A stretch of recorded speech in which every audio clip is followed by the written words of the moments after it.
Ciao!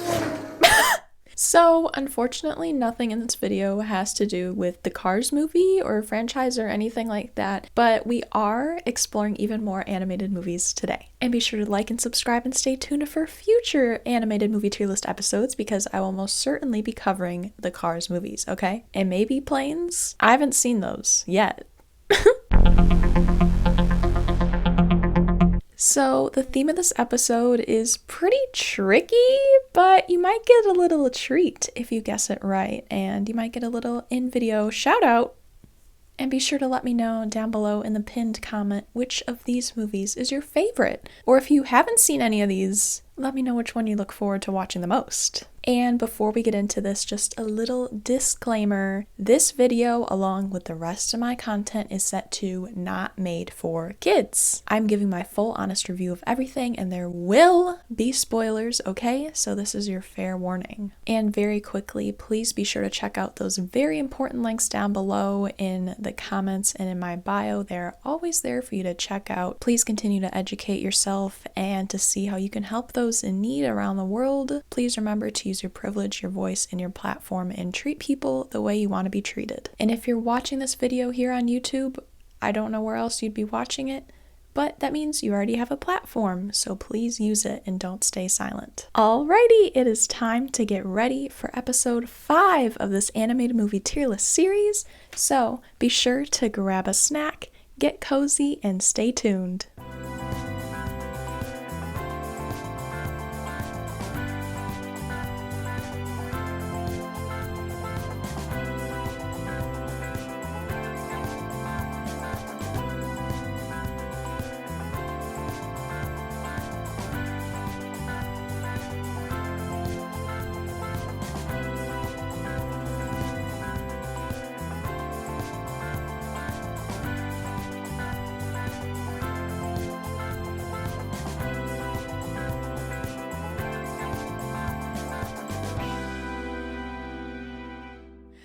Alrighty, let's dive into this first bewitching video, or movie. The very first movie that we will be reviewing today is Scary Godmother Halloween Spooktacular, and this movie came out on October 31st, 2003 from Mainframe Entertainment. So if you haven't seen the previous 4 episodes, I highly recommend watching them. I'll have them all linked down below. But I have my own list of criteria and questions that I like to answer for all these movies, just so it helps me with the ranking and everything. And the first little question that I have for all of these movies is, what is the production budget and what do they make in the box offices? For this movie, Olive.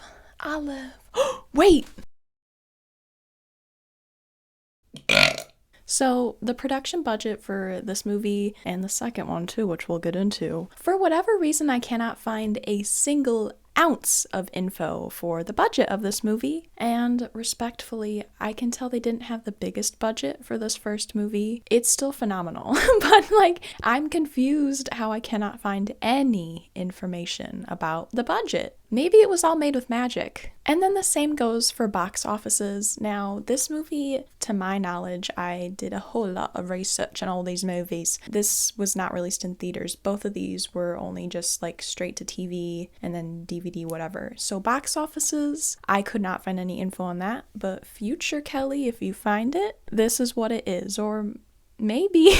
In the next question, what is this movie rated? Not that I couldn't find the info, but it quite literally just says not rated. But I would personally rate it as PDG, which stands for pretty dang good. Is this movie entertaining and attention-keeping? Abso-freaking-lutely. Oh my god. This movie is all over the place, but in the best way possible. The animation style is just so captivating. Early 2000s animation. It's beautiful. But just the whole vibe of the movie, you start off your POV, you're maybe a bird or something.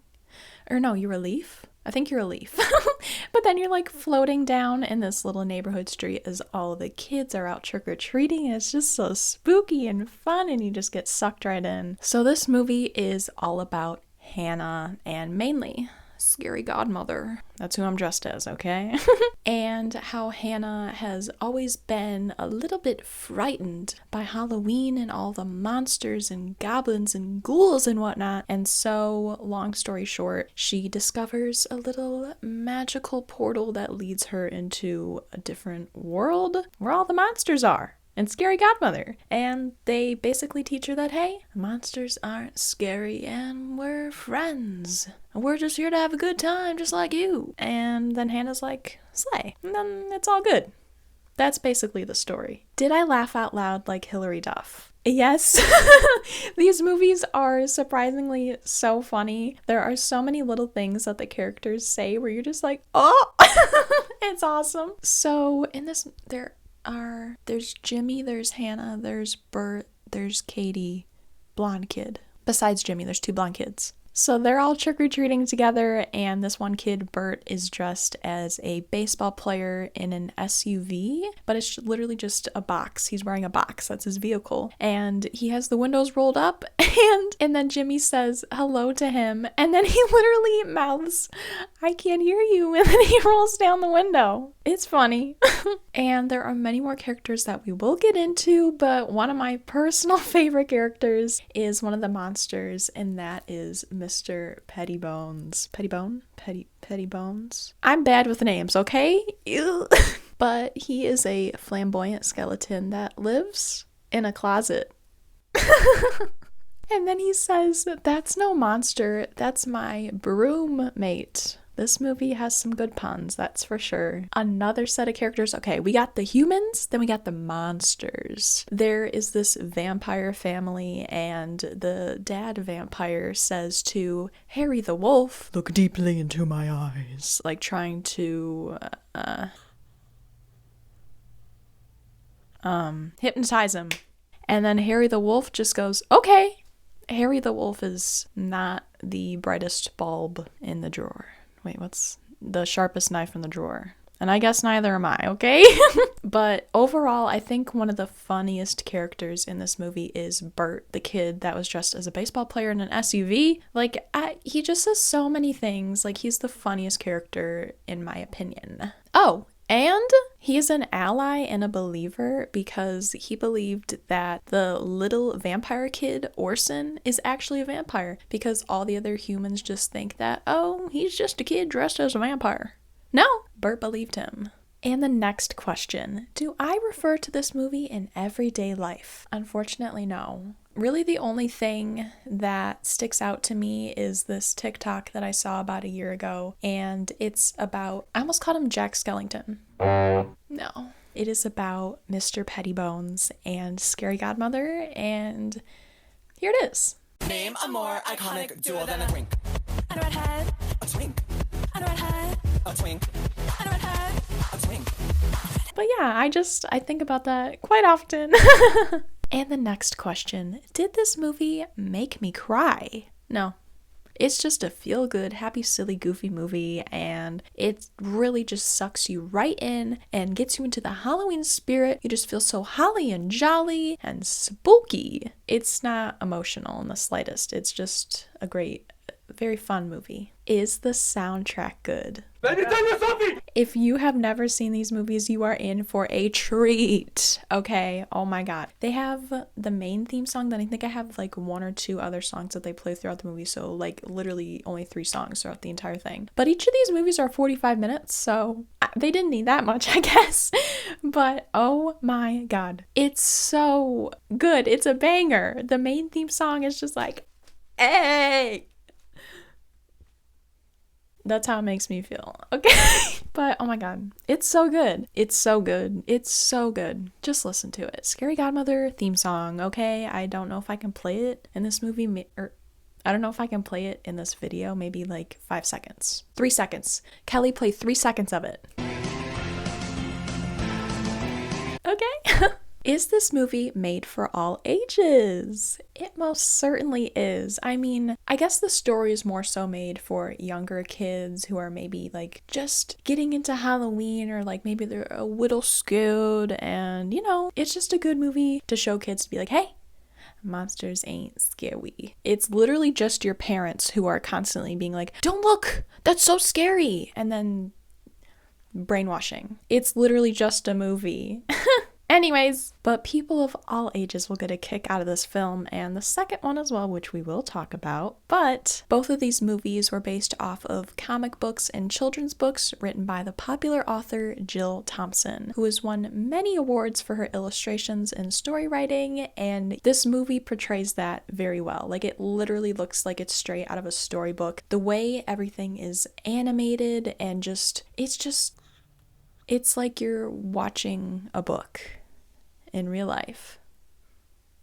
And I will talk a little bit more about these books a bit later, but I will say now, I'm manifesting this. I need to find those books in the comics. Like, I need to have hard copies of them. They are available online to read, but I'm like, I need it within my grasp. You know what I'm saying? Anyways, how is the character design and writing? I mean, it's amazing. There are so many different animation styles in this movie with each of the characters and everything. Like, they don't look like they're supposed to be part of the same movie, especially with the humans. Like, oh my god. Like I was saying in the beginning of the movie, when you're being introduced to everything and you're like a little leaf floating through the town whenever people are trick-or-treating. You look at the background characters, some of them are creepy AF, and I don't think they intended for them to look like that, but just the way that they move around and everything, and they don't look human. Maybe they're monsters in disguise, spies in disguise. Check it out in episode 4. And every voice actor is so perfect for the characters, which I will talk about later, but it's just, you know, when you're watching an animated movie and then there's just a voice and you're like, that doesn't really fit or something, or even like a live action, I don't know, just randomly off the top of my head, Phantom of the Opera, The Phantom. It just doesn't work sometimes, but this movie, it's great. And like I was saying, how I couldn't find anything about the budget, it very much shows with the characters. And one of the main examples I have is with Scary Godmother. Whenever she talks, and obviously her jaw's moving up and down, her hair like clips through her jaw. It's funny. It's charming. And one thing I love about this movie, obviously banger music, but with the music, of course, they gotta dance. And all of these characters, humans and monsters, they all dance with a very like classic gothic style. It's matched with Phineas and Ferb, the way that they just dance. Like, here's a clip. It's funny, it's amazing, it's just, I love it. But while we're still talking about characters, I do want to kind of go back to the children's books and comic books and everything like that, because a few months ago I discovered one of my now favorite YouTubers, Negative Legend. Go check them out. They do a whole lot of deep dives and just lore exploration. But they did a video on none other than Scary Godmother and all the comic books and everything and all of the lore involved, and I was blown away. I thought I knew everything, but holy cow, no way, Jose. Long story short, the comics really dive deeper into the lore of all of the characters and give more background to everything, but they also talk about more adult themes, like explicitly show some of the characters consuming beverages at a bar, and then they talk about certain lovey-dovey activities between the vampires. So I don't know if those are made for kids, but the movies are for sure. But yeah, I'm barely touching base on the comics, so I highly recommend checking out Negative Legends video, which I will have linked down below for you to check out after this. How is the world design? I mean, I kind of already touched base on this, but Jill Thompson, the author illustrator of those books and comics and everything, it has just come to life in these movies. It is so beautiful, it's breathtaking, it's captivating, it is so visually appealing. There are so many details, but like I said, with the, I'm assuming, lack of budget, maybe, I don't know, obvious. And the animation and everything, even with like the background, like I really noticed it when the kids were in the graveyard and they were like sitting by the tombstones, and then you look at everything in the background, and as you keep looking you notice more and more things, and you're like, monsters! They made that movie. Any misogyny or bigotry in this movie? She says with a sigh. Okay, so I wrote this in my notes. So the vampire dad is named Max. And what's the wife's name? Max, the Count of the Night, he basically is a big-time misogynist in this movie to really only his wife, who he basically calls her an SLUT, and then he's bashing her fashion choices when she's the best dressed at the party, mind you. Yeah, he's saying all this bull caca while he's literally dressed as a toothpick in a potato sack. And he's bald. So, sounds like projection to me. And this next question, I kind of changed it from the previous 4 videos. It was originally who's the villain, but in some movies there isn't like a villain. So I switched it to who's the antagonist? Who's the little troublemaker in this movie? It's Jimmy. Jimmy is Hannah's cousin, and just compare them two. Look at the animation between them two. They're in the same movie. Anyways, Jimmy is basically just a big time bully to everyone, but more so Hannah. Like, oh my god, if I were Hannah, I'd be ding ding ding. You know what I'm saying? KO, Matt the boxer. But yeah, she's literally like, what, 6 or 7 in this movie? I'm just assuming. And the other kids are like maybe 10, 11, 12, middle school. I don't know. She's in elementary school very much. But rightfully so, she is afraid of all of these things because that's what everyone has been telling her. Like, watch out, monsters. And Jimmy loves to play into that, and he loves to scare the heebie-jeebies out of her. And he literally locks her in a haunted house, which then turns into Scary Godmother's little shack. Love shack, babe, love shack. It's not a love shack. Maybe to the vampires. Okay. But yeah, Jimmy in this movie, he's just mean. He's just mean. Subscribe. And the next question, is the cast and characters all white? With the characters, I spied with my little eye everywhere. Even at the background characters, all the people trick-or-treating. Yeah, that's the only time we ever see other people. But yeah, aside from Bert, the baseball player in the SUV, I think I saw maybe 1 or 2 other people of color in the background. So not diverse at all. And then the same, unfortunately, goes for the cast. Now, with most of the cast, I always look on IMDb. That's my most reliable source for that. Not sponsored. The voice for Bert, I don't know who that person is. I looked at everything else that they did, and it was all from the early 2000s. They did something from Dragon Tales? Slay. But yeah, I don't know who that person is. So yeah, but aside from that, everyone else is white. So not diverse. And with the casting, I truly did not recognize a single soul except for Tabitha St. Germain, who voices Scary Godmother. And I'm like, where do I know that name? And then I clicked her profile, and then I saw that she's the voice of Miss Rarity from My Little Pony Friendship is Magic, only on the Hub. Only on the hub. Only on the hub. It could happen. Does the film speak on any relevant issues, morals, or topics? So with the overall lesson of these movies, I like to see... What? With the overall moral and lesson of these movies, I like to write down what I personally think it is, and then I like to research it, because sometimes, I don't know, I can't find the moral or the lesson, but it is very obvious in this movie, and that is bullying is fucked up and you shouldn't do it. And karma's a bitch, and you should have known better. And if I had a wish, I would have never messed around. When I saw the pics of you and her, I felt the night twist. Karma's a bitch, and she's with you right now. That's basically the lesson. When I'm done watching, how do I feel? So this movie just put a grin on my little chin, okay? I love it so much. It just, That's how it makes me feel. But for real, it is such an uplifting, amazing, spooky, silly, goofy movie. And like I said, it's for everyone of all ages, so you can enjoy it whenever. I've been enjoying it for years, okay? And I will be continuing to enjoy it as I get older. Although I'm already 43, so I don't know how many more years I have left. But I'll still enjoy it next year, maybe. And finally, to rank this movie, Scary Godmother Halloween Spooktacular, I will gladly put it in the perfect family harmony right at the top. Excuse me, I just need to fix my eyebrows real quick. The next movie is Scary Godmother 2, The Revenge of Jimmy, and this came out on October 7th.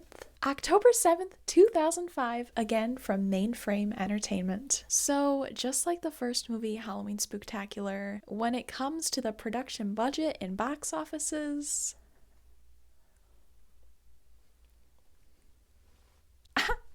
what? I don't know. I couldn't tell you. This has been quite literally the only time throughout all 5 of these episodes where I could not find any budget information. So, I apologize about that. And just like the first movie, Halloween Spooktacular, this movie is once again not rated. So to give it my own personal rating, I would put it as PFS, and that stands for positively, frightfully spooky. Is this movie entertaining and attention-keeping? It most certainly is. Oh my god. So the person who me and my sibling usually watch this movie from is on YouTube, and I didn't know that they posted both movies together, like in the same upload, but they edited them together so that the stories flow seamlessly. And I'm like, you are a girl boss.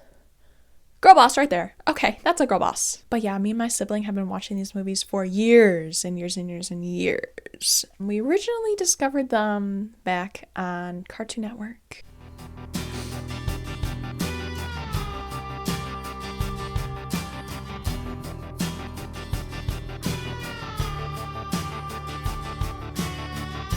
It's not a thing anymore. How is that even possible? How did that happen? That is despicable.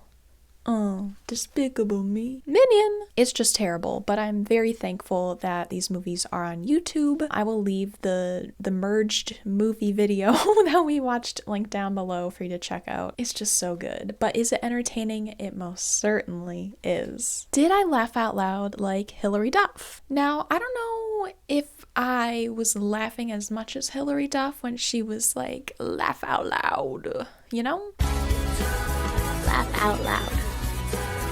I want to hear your laugh. But this movie, there were definitely some funny moments, but the first one is top-notch comedy. This movie has more puns. The first one just had like hard-hitting jokes, you know? And I would love to compare these 2 movies, Scary Godmother, to the 2 Cloudy the Chance of Meatballs movies, which you can watch in episode 2 of my animated movie tier list series. But it's the same with those movies. The first one is so flip-floppin' funny, okay? The second one is too, very much so, but that one has more like puns. Nothing wrong with a good pun, but I was definitely like hooting and hollering with the first movie, with both Scary Godmother and Cloudy the Chance of Meatballs. But some of the jokes in this movie that really got me is, I believe it's when, I don't know who's asking the question, but Harry answers it. So somebody says, "What's a holiday without being scared?" And then Harry the Wolf says, Arbor Day?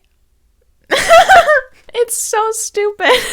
And then, if you do not know who I'm dressed as, well, I'm dressed as Jimmy. Jimmy has a little makeover in this movie. He gets a little devilish. There is a meme that came from this movie. I will put it right here. It's too good. The sunlight right now.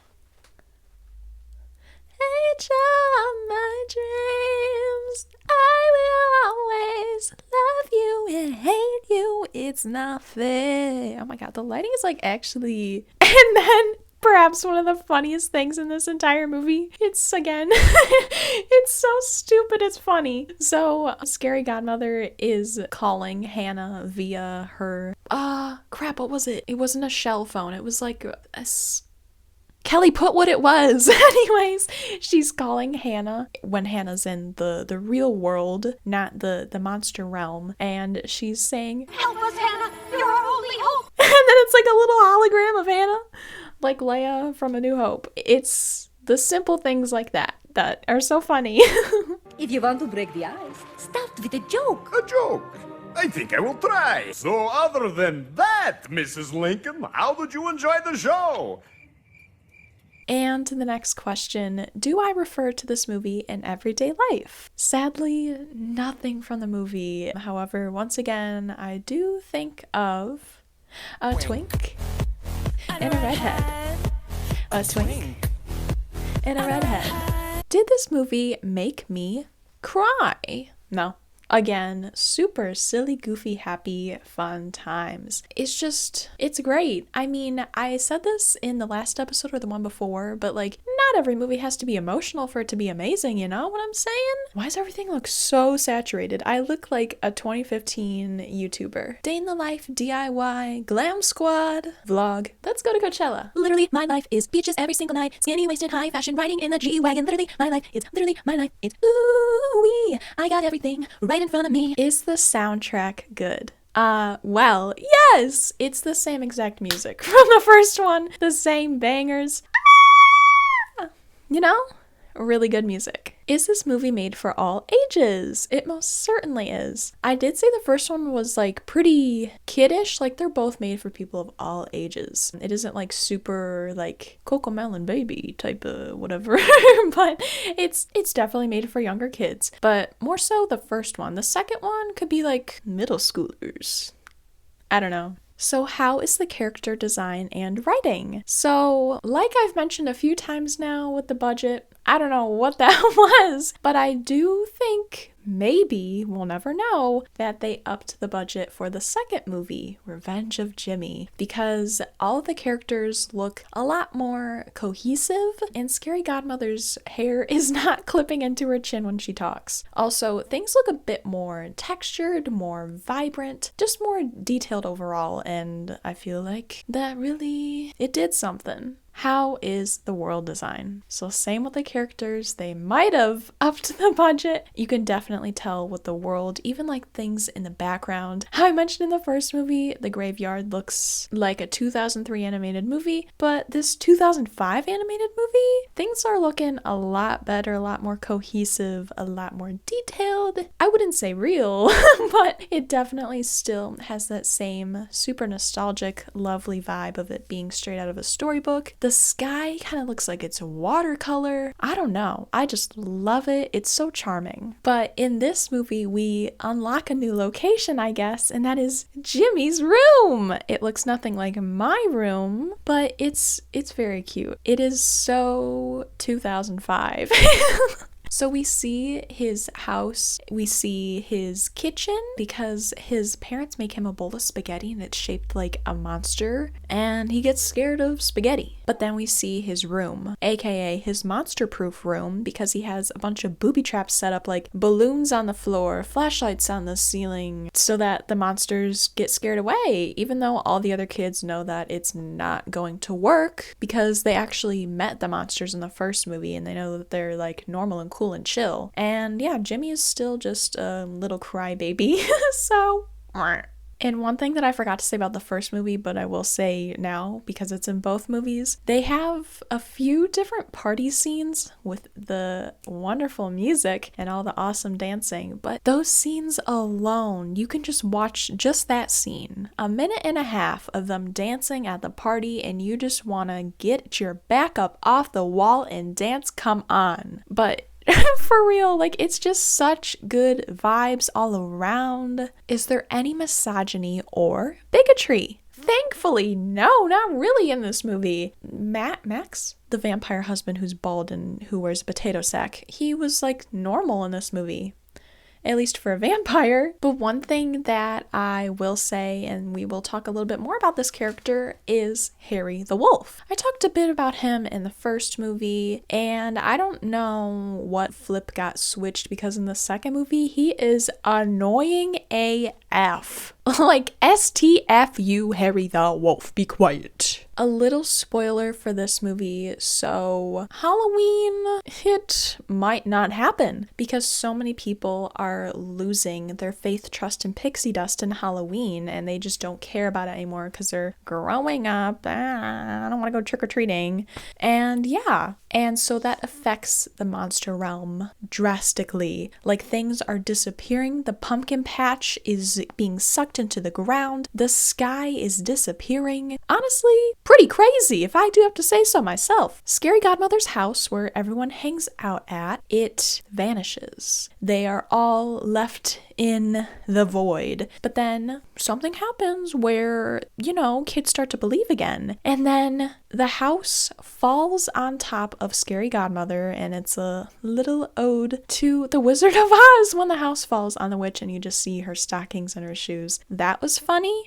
But then Harry the Wolf thinks she's not breathing, and then he literally celebrates that. He does a happy dance that she's not there anymore. Harry, nobody likes you. Why are you here? But yeah, she has given Harry the Wolf every single thing that he could ever want. She's been a good friend. She provides housing and food and love and care for him, even though he's a little whiny brat baby. Anyways. Who is the antagonist in this movie? As the title suggests, it's the revenge of Jimmy! He has this Joker moment. Literally, that's why he has a crazy smile. He grows a unibrow. But yeah, oh my god, he just goes ballistic because he truly believes that all of the monsters are out to get him, even though all the other kids keep trying to prove him otherwise, and he's not having it. He's doing everything he can to ruin Halloween, hence why things were disappearing in the monster realm. But another antagonist? Harry the Wolf? Please. Oh my god, like, he was annoying in the first movie, but this movie? Get out of here, Harry the Wolf. I don't like you. Leave. That's all I have to say. He ruins so many things for so many people. He kills the vibe. He's a party pooper. He eats all the food and all the candy. He's just... I cannot stop shaking my head. Are the cast and characters all white? So with the characters, it's the same. I don't even know if I saw any background characters that were people of color, but then we have Bert.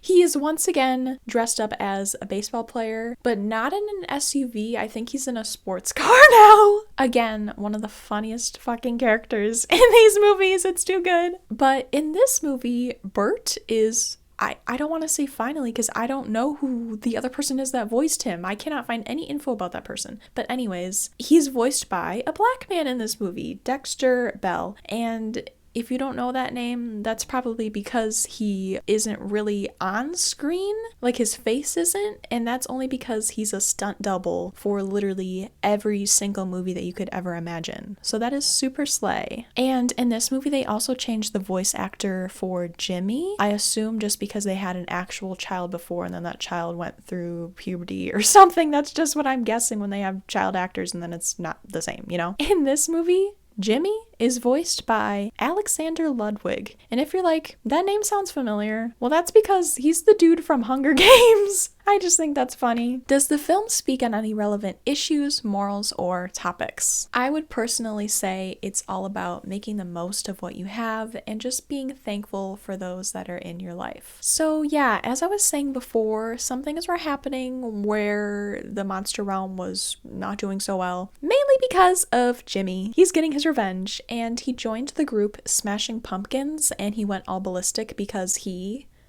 was smashing the pumpkins. And this basically like ruined it for everyone because like, oh my god, I'm going to the pumpkin patch and there are no pumpkins to pick. But then the kids had a realization and they're like, wait, it looks like somebody kicked a mouth into the pumpkin, so I don't need to carve it out anymore. They made the best with what they have, okay? But yeah, that's not even close to what Jimmy does as a whole. He's just nonstop, okay? He literally goes to a convenience store that sells like costumes and candy. I don't know why kids would be buying their costumes and candy the day before Halloween, but anyways, that's besides the point. But he literally vandalizes everything. I'm like, you are a criminal, Jimmy. Yeah, again, the kids are like, whoa, everything is all ruined, but wait, I can actually utilize this and we can make a new costume. Or wait, no.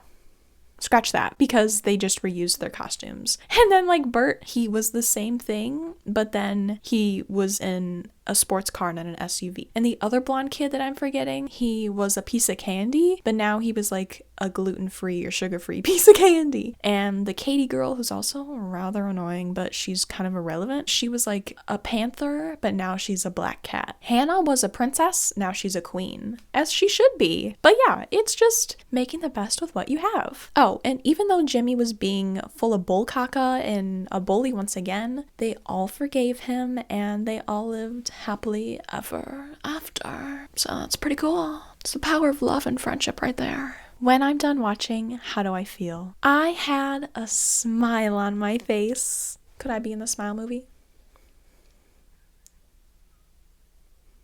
I gotta rewatch those now that it's Halloween time with Naomi Scott. And I don't know anyone from the first movie, but they're both really good and really spooky. I highly recommend. But it's not an animated movie, so I'm not going to talk about it that much. But you should go watch them. But yeah, these movies just really turn back time for me. They turn back the clock. And I feel like I'm in 5th grade and I just got home from school and I have homework to do, but I'm like, I don't care.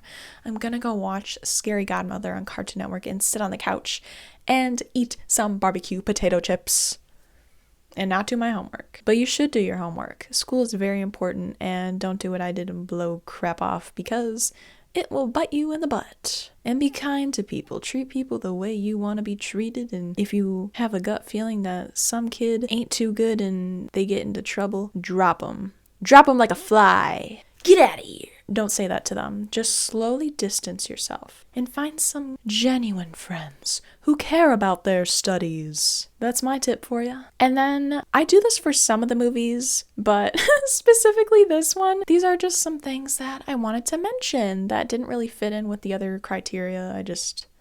I wanted to mention. So in the beginning of the movie, when Jimmy has his little devilish transformation, he's just so angry and ferocious and mad and jealous. And he is just making angry faces. He makes a little, type of face. And then his mother literally says, "What did I tell you about making faces? Stop it or your face will freeze like that!" Oh yeah, whatever. Huh? Uh-oh. Not to spoil too much, but his face sticks like that. It's funny. It just reminds me of that one SpongeBob episode. Actually, I can't move my face at all. Oh, okay. So in both movies, I think more so in the first one, but I know they do it in both movies. They have this little section in like the middle of the 45-minute movie that's like Scary Godmother's cooking recipes or like how to, but they're basically all like Halloween themed recipes. So easy. Like literally one of them is taking a graham cracker, putting chocolate on it, putting a marshmallow on it, drawing on a ghost face, and putting that in the microwave for 5 seconds. I guess you can call that a recipe, but anyways, they have a few different recipes like that, and I've always wanted to recreate them, and like I mentioned before, I have so many videos on my to-do list, so I might save that for next Halloween, but that's something to look forward to. But finally, to rank this movie, I will once again happily put it at the very top in the perfect family harmony.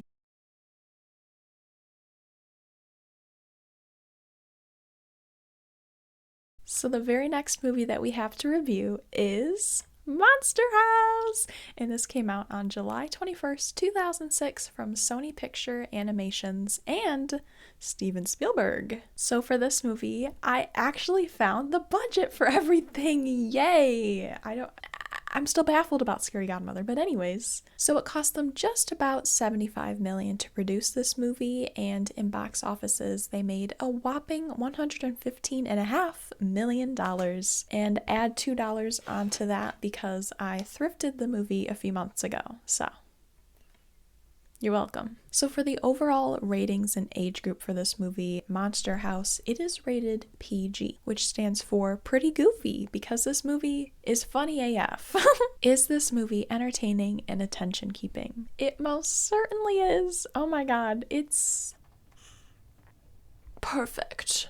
Rainbow, be who you are for your bride. I mean, right from the get-go, you just get sucked right into this movie, and this one is another nostalgic one for me because me and my sibling grew up watching this. I don't know, it might have been on Cartoon Network, but I always remember seeing it on FX because FX has the movies. Mainly just Kung Fu Panda 2, that seems to be the only movie that they ever play, but it's good. So to give you a little glance into the plot of this movie, it is basically about Old Man Jenkins, aka Mr. Nebbercracker. And as a kid, I thought it was Never Cracker, but it's Nebber Cracker. But back in the day when Mr. Nebbercracker was a younger lad, he was visiting the circus that was in town, and then he saw his soon-to-be bride who was being used as an attraction by these fat-phobic misogynistic fucks. And he basically rescued her in the middle of the night, and they got married, and he started building them a house in the middle of nowhere. And one day, as they were building the house, these kids came out of nowhere, because like I mentioned, it's in the middle of nowhere, literally. But these kids were like tormenting and teasing the couple, mainly the lady who was Constance, that's her name. And they just would not quit, even when Mr. Nebbercracker was like, "Get off my lawn." And yeah, they wouldn't stop. So she was about to rush on over there and be like, "Rah." Then she slipped and fell into the hole that was being dug for the basement of the house. As she fell, she grabbed on to the cement mixer. The cement poured on top of her. She was buried alive and she drowned in the cement and she fell into the basement. But eventually Mr. Nebbercracker built the house, and over the years it shows more people moving into this middle of the nowhere place, and then it becomes a neighborhood. But as time goes on, more and more kids decide to torment and tease Mr. Nebbercracker, and they try to like vandalize his house and just mess with his lawn and everything. So yeah, it's just non-stop from these kids. And meanwhile, Constance is still in the basement and her soul becomes a part of the house. Sometimes these kids' toys go missing and they don't know why, but it's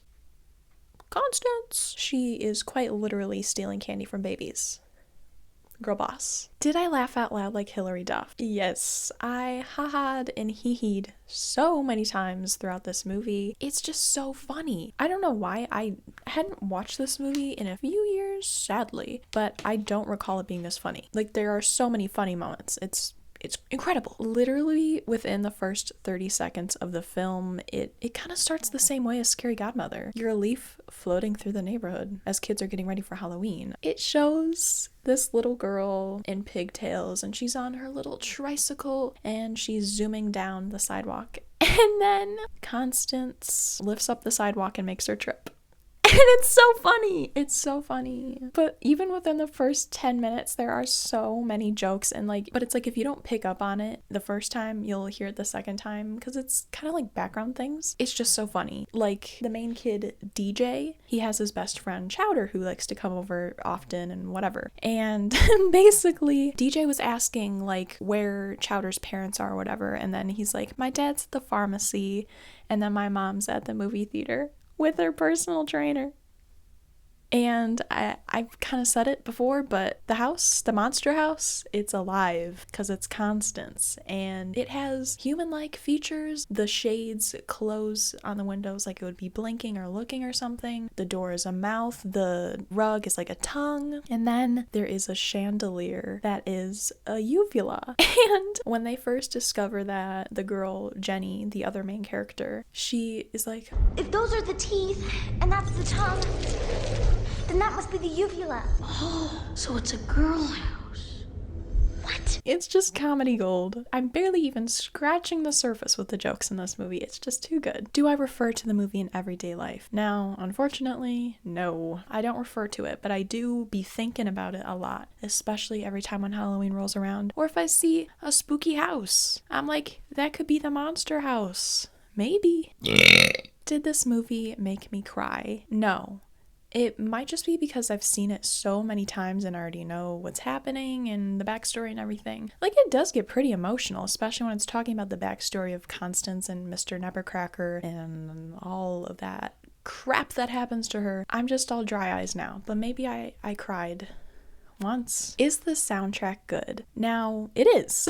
It's nothing spooktacular. like Scary Godmother, but it's just your classic theatrical movie music. But it really does help with the story and everything. Like, it's nothing boring. It definitely helps to escalate and de-escalate. The soundtrack's good. Is this movie made for all ages? I would definitely say so. When it comes to kids, I would say more so like middle school and up, because this movie can be kind of intense at times for younger kids. Like, I just remember from my own personal experience when I first watched it, I was like, what? But I've seen it so many times and I'm just like, oh, I love it.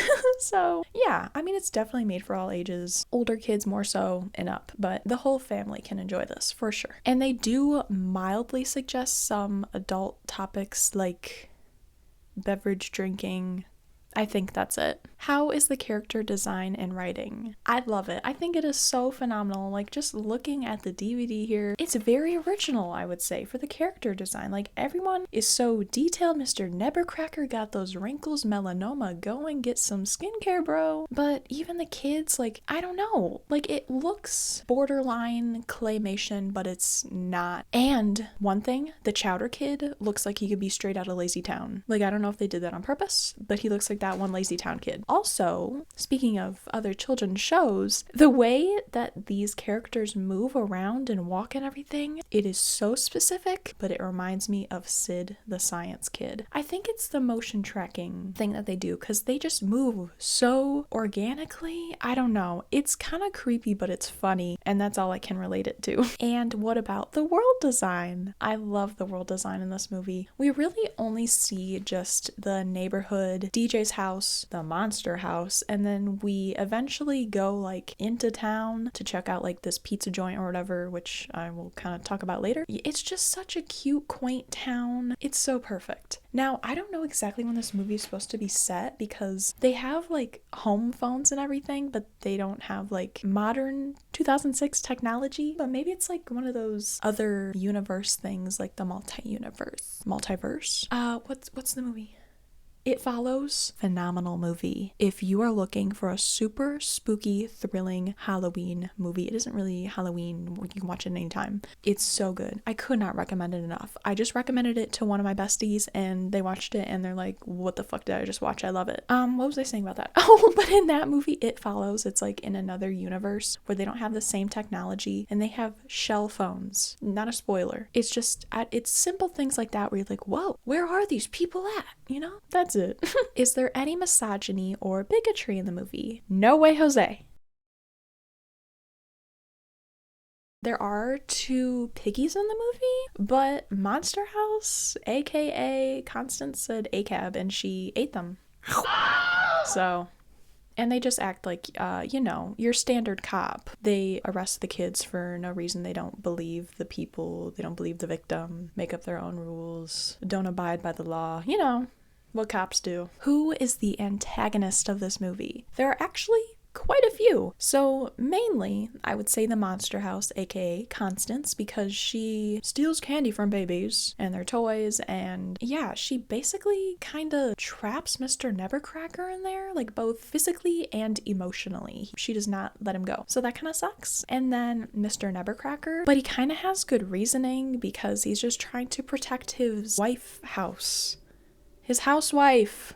Whatever. I guess they have a pass. But then there are just some other characters like Bones, who is my boyfriend. Not my boyfriend, but I'm dressed as Z, the babysitter of DJ, and her boyfriend in the movie is named Bones, and he's just BICTH, okay? Not a good guy, in my opinion. I would not want him to be my boyfriend. And I know he smells like cigarettes. And I don't know, he kind of looks like he's 70 years old. Anyways. But then also for the antagonist, the kids, DJ, Chowder, Jenny. Yeah, those 3 kids are, well, I guess they're just your average young kid. They like to cause trouble and mischief. Jenny's kind of like trying to be the good kid, whatever. They definitely escalate things. So I guess everyone is an antagonist in this movie. Is the cast and characters all white? So all the characters are white except for the one piggy. So yeah, not diverse at all in the slightest. And then the same thing goes for the casting. However, I don't know how I didn't know this, but this movie has an all-star star cast. Must be because of Steven Spielberg. But the main kid DJ is voiced by 333 is the magic number, Mitchell Musso. I didn't know that. I did not pick up on that. And then we have Mr. Nevercracker, who is voiced by the one and only Steve Buscemi. I did pick up on that when watching the movie. I'm like, I know that voice. And then we have Queen MILF mom Catherine O'Hara, who voices the mother, who we only see for like 3 minutes. And then Maggie Gyllenhaal, who voices me, Z. And then for the two cops, the piggies, Oink Oink, one of them is voiced by a mall cop, Kevin James, and then the other one is voiced by Nick Cannon, father of 12. And then I did mention earlier that the kids go into town to like this pizza joint. The guy who works there is John Heder, my boy, Chicken Joe, Napoleon Dynamite. So again, not diverse at all in the slightest. Does the film speak on any relevant issues, morals, or topics? So I would say that there are a few things. Mainly to trust your gut. DJ clocked it right away that the housewife was more of a monster house and that things weren't as they seemed. And again, to just not judge a book by its cover and don't judge a house by its shingles. Even if it's trying to eat you, it might have good reason. And also, friendship is magic. Only on the hub. And when I'm done watching, how do I feel? The ending is so bittersweet. So basically, Mr. Nevercracker comes to the realization that his housewife, Constance, is not really being a good person or house, and is basically doing the same thing that the kids did to her, and she's constantly tormenting people and basically bullying all the children of the neighborhood, and also she's physically and emotionally keeping Mr. Nevercracker captive. So he teams up with the kids, mainly DJ, to lure her away, and then they go to this construction zone right outside the neighborhood where they are building yet another neighborhood. And then basically Mr. Nevercracker is trying to be like, hey, have you seen The Secret Life of Pets 2? It's actually funny. And then while he's doing that, DJ decides to do like a Red Bull stunt, and then he climbs up a 300-foot tall crane, climbs to the end of the crane. Where did he get an explosive device? I don't know. And then he throws it down the chimney of the monster house, and kablooey. So Mr. Nevercracker is finally free of all the pain and all the guilt. However, he did officially lose his housewife. I'm sorry. So yeah, I guess the rest of the town had literally no idea what was happening. No one happened to look out their window or hear anything. They were like la la la la la la la la the entire time, I guess. Nobody knew what was happening. And then so that all happens and the kids just go back to their house, and then the mom comes home and she's like, why are you kids all dirty? And then they were like, oh, we were playing pirates. Lies. Then the very last thing that happens is the three kids, DJ, Chowder, Jenny, and Mr. Nevercracker, I guess, they go back to the location of the monster house because the basement is filled to the brim with all of the neighborhood kids' toys, and they're just passing them back out to all these kids. Even the little girl with pigtails who got her bike stolen and she fell. And I mean, these movies have just been really dang good so far, so I just can't help but put this one in the perfect family harmony. So the very next movie that we have to cover today is Coraline, and this came out on February 6th, 2009 from Focus Feature. So the production budget for this movie, I don't know, I need to compare this to other claymation animated movies, but it cost them just around $60 million to produce this entire thing. I feel like it would be more, but dang, there's a lot going on in this movie for claymation. But then in box offices, they made just over $185 million.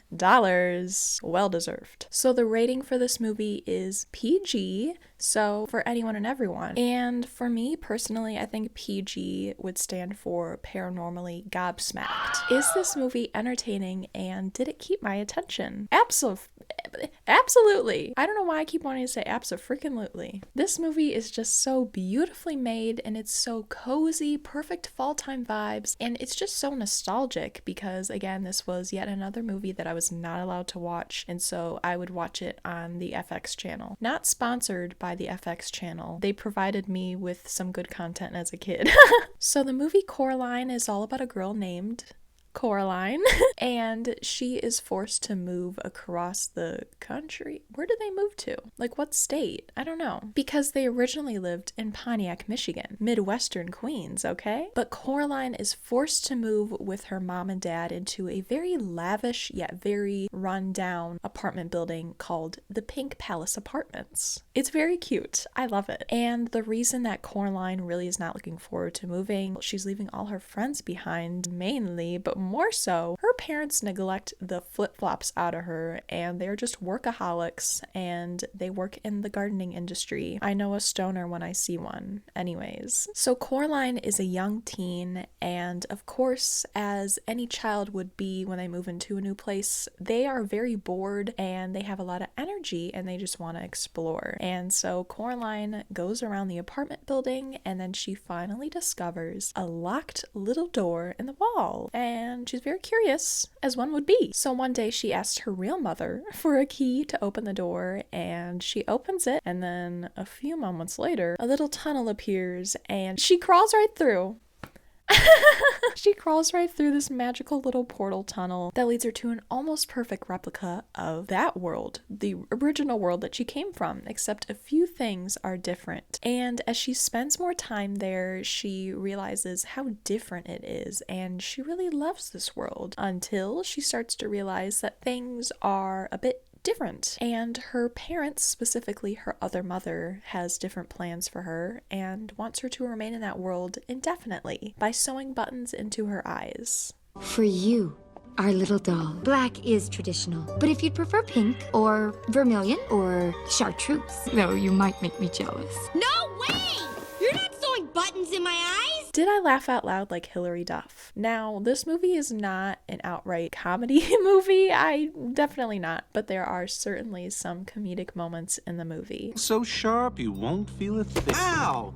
So like I said, Coraline is a young teen, and it very much shows with her mannerisms and her tone and just everything that she does. Like, she's always rolling her eyes. She's like, she has that little girl attitude, okay? And it is so funny. And one of the funniest moments to me is in the beginning of the movie when she is discovering the land outside of the Pink Palace Apartments. And, well, she stumbles into her soon-to-be friend, acquaintance. I don't quite know how you would describe that relationship, but with a boy, Wyborn. And he is a native to the town. Little spoiler, his grandmother runs the Pink Palace Apartments. But when she meets him, they discover a well that is boarded up, and then she almost falls in. And then a few moments later, she's back at her house and she's telling her workaholic mom, who won't even look her in the dang eye. And Coraline is basically saying, so I almost fell into a well today. And her mom's like, uh-huh. And then she says, I would have died. That's nice. Bruh. and there are so many other moments with like the mannerisms and just like little things that they say that are very funny. And after watching the movie over and over and over again, the scary parts don't become that scary and they become rather funny and lighthearted, at least to me. Do I refer to the movie in everyday life? Not when I'm awake, but sometimes when I sleep. On the rare occasion when I sleep, I dream about going to another world, and then the other mother is there, but she doesn't want to put buttons into my eyes. So pretty cool, I guess. But also a few weeks ago, probably like 3 months ago maybe, I live stream, if you didn't know that. Every Tuesday we do cozy things and every Friday we game. So it was on a gaming Friday, and I was on a platform called Roblox that I no longer go on, and I played a super amazing Coraline game. And I don't want to say too much about it. No shade against the creators of that game. They did a phenomenal job. Absolutely amazing. However, fuck Roblox. And if you don't know why, I don't want to say too much because I don't want this to get flagged or anything, but I urge you to look up Schlep and Roblox and you will get the full story. Long story short, I'm not going to continue to utilize and support a platform that does not want to protect its users. You know what I'm saying? And if you don't, just look it up. It's whack.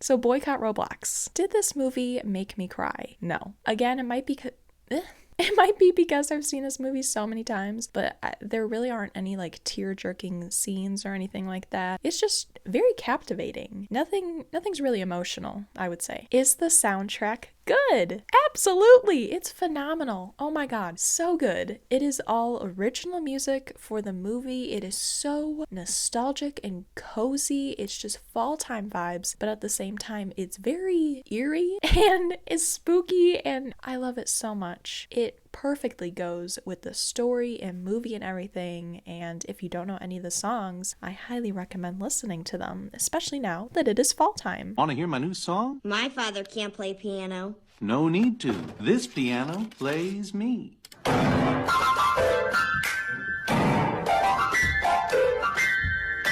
Is this movie made for all ages? Now, it is rated PG, however, I wouldn't recommend this to younger kids, mainly more just like middle school and up, because as someone who was once a wee lass and watched this as a wee lass, I can confirm that it could affect you and your dreams. Even during the daytime, it spooked me.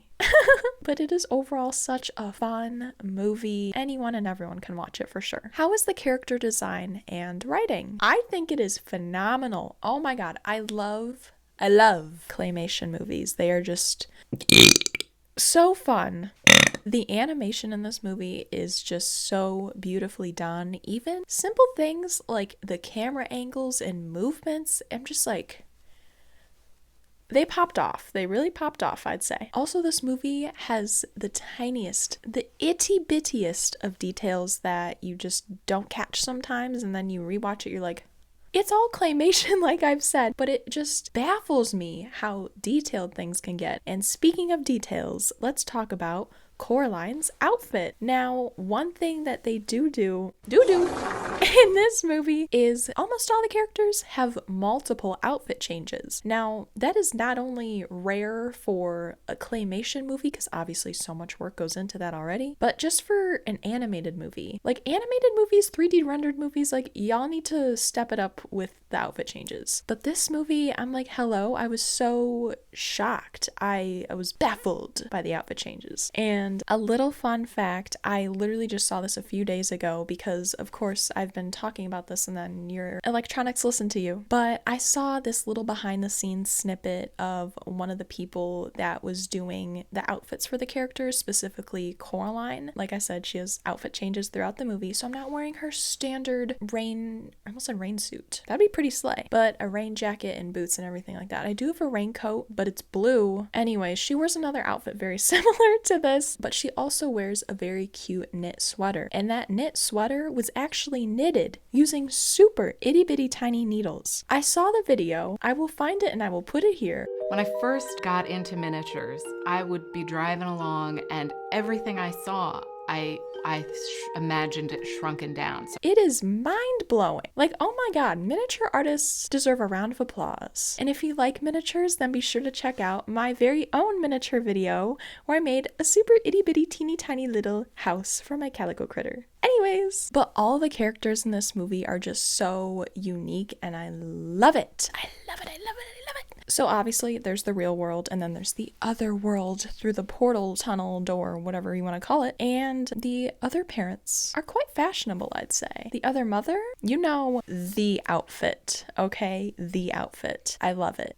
I will learn how to like actually sew my own outfits because that would be such a cool cosplay. Are you kidding me? Like I need to get stilts and everything for that. But anyways, I just think this movie it's so cool. It's so amazing. I love it. And one thing that I do want to quickly talk about. So in the beginning of the movie, it shows the creation of a certain little doll that happens to look like Coraline. And over the past few years, it has been like a real world trend, not just in the movie, to make your own doll that looks like you. And I have seen so many different tutorials and everything for that. And I've always been so intrigued to do it. And just a few months ago, actually, I made my very own doll doll. I sewed a doll, and I sewed an outfit, and I made a doll box and accessories, and I put so much work into that video, and I spent days, weeks doing it. So check it out if you want. But anyways, I would love to make a Coraline-esque doll of myself. That'd be so cute, and I can make Olive my cat. How is the world design? It is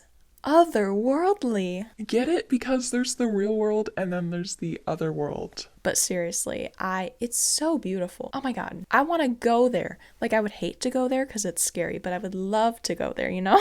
Oh my god, it's so beautiful, and just the style, the animation of everything, it's beautiful. It's beautiful. And another thing that I love about this movie, and the world building and everything, in the other world, obviously not much makes sense. In both worlds, there is a black cat who Coraline calls the wuss puss because he's kind of a scaredy cat, as every black cat is known to be. He can talk. He also, I don't know if like it's his powers or just like secret portals in this other world, but he can walk behind a tree and then he'll appear on the other side by a rock or something. I don't know. It's very cool, but that just reminds me of In the Tall Grass, the movie with Patrick Wilson.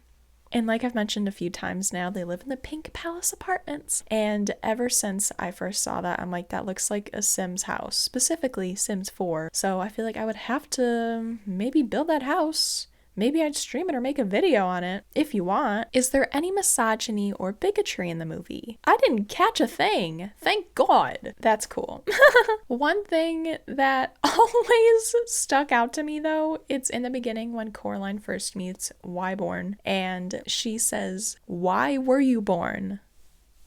Girl, chill!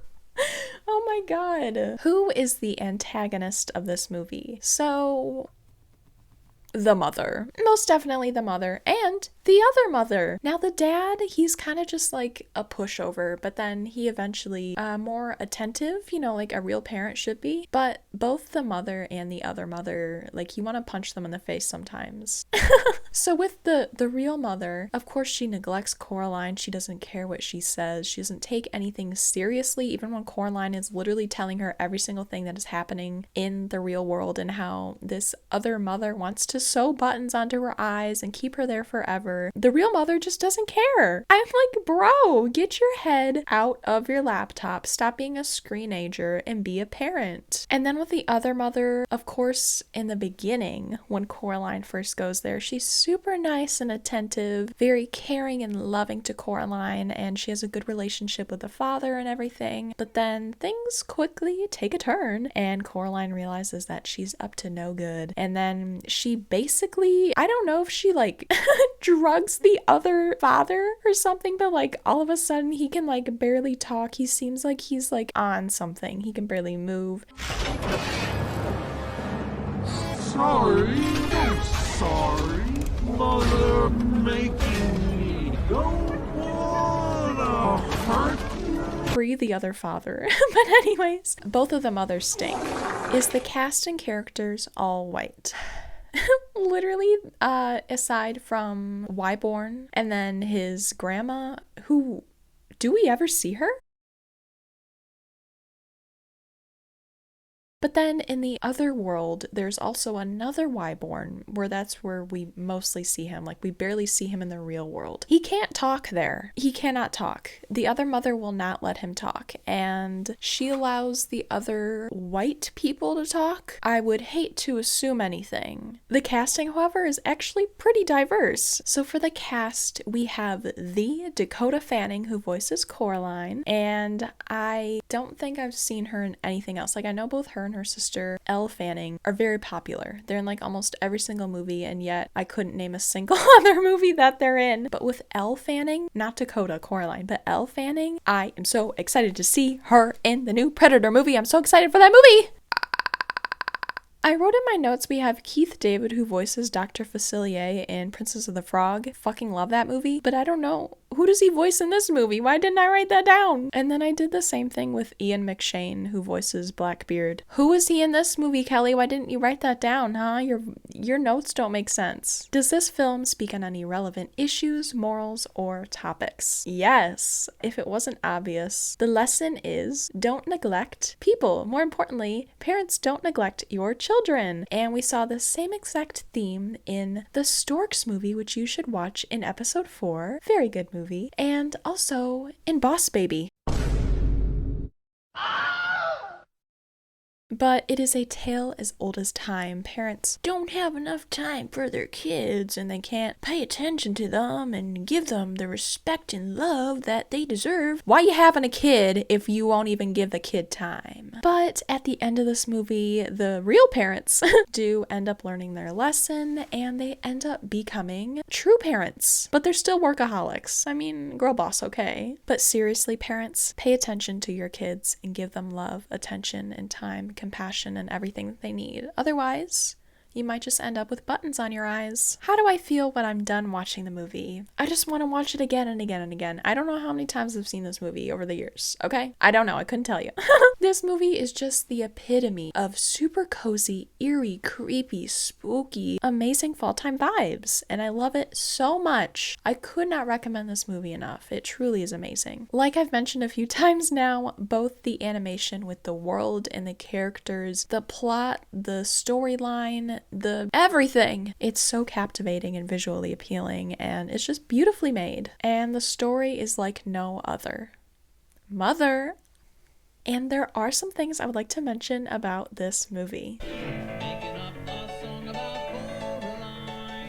I don't know how much of that I could play, but when she first goes to the other world, her other father is singing a song, and that scene is shot so well. This whole movie is. I don't know how many times I can say that. But he sings, "Our eyes will always be on Coraline." Our eyes? Your button eyes? And then the other mother says to Coraline, "You'll soon see things our way, Coraline." Seems like we have a theme going here. And to rank this movie, I once again have to put it at the top in the perfect family harmony. And I swear in previous episodes, I have not put a majority of the movies at the top. I guess I just picked really good movies for this episode, okay? You can't blame me. The very next movie that we have to review is Wendell and Wild, and this came out on October 28th, 2022 from Netflix. So, just like with Scary Godmother, for whatever reason, I cannot find anything about the production budget, and they didn't have a theatrical movie release. It was just released on Netflix, as I stated. I've looked everywhere. I don't know. But then I saw that the estimated production budget was around $30 million. And again, I feel like that's really low for claymation. Sorry for the lack of info on this. I wish I could provide more. So the overall rating and age group for this movie is PG-13, which I do think is appropriate. But personally, I would rate it as SG, which stands for Shenanigans Galore. Is this movie entertaining and attention-keeping? It most certainly is. The story is so bittersweet, so let me share a little bit about it. So the first 2 minutes of the story are really sweet and heartwarming, and then all of a sudden it's so sad. And so we start out with the main character, Kat Elliott, who I am dressed as, and she is a little girl and she's with her parents at their very own business, the Root Beer Brewery. That's so cute. And it is in the middle of this quaint little town called Rustbank. It's just a very quaint town, very cozy. It's very cute. And the story starts out with the parents once again refusing to sell their business to the Claxons. I wanted to call them Clorox, but that's how abrasive they are, so I guess it's fitting. And the Claxons are otherwise known as the Clax Corp with a K, double K. KK. We'll come back to that. I just made that connection. We'll come back to that. But the Claxons are an extremely wealthy family. That's all you need to know for now. But moments after that, the parents, Delroy and Wilma, are driving Kat, their daughter, back to their house. And it is a wintry night. There's just a lot going on, a lot of action and drama from the day. And Kat is in the back seat. She has an apple. And all of a sudden, a two-headed worm pops out. I don't know who that wouldn't scare. So, of course, she screams. But then that causes her parents to be like, what?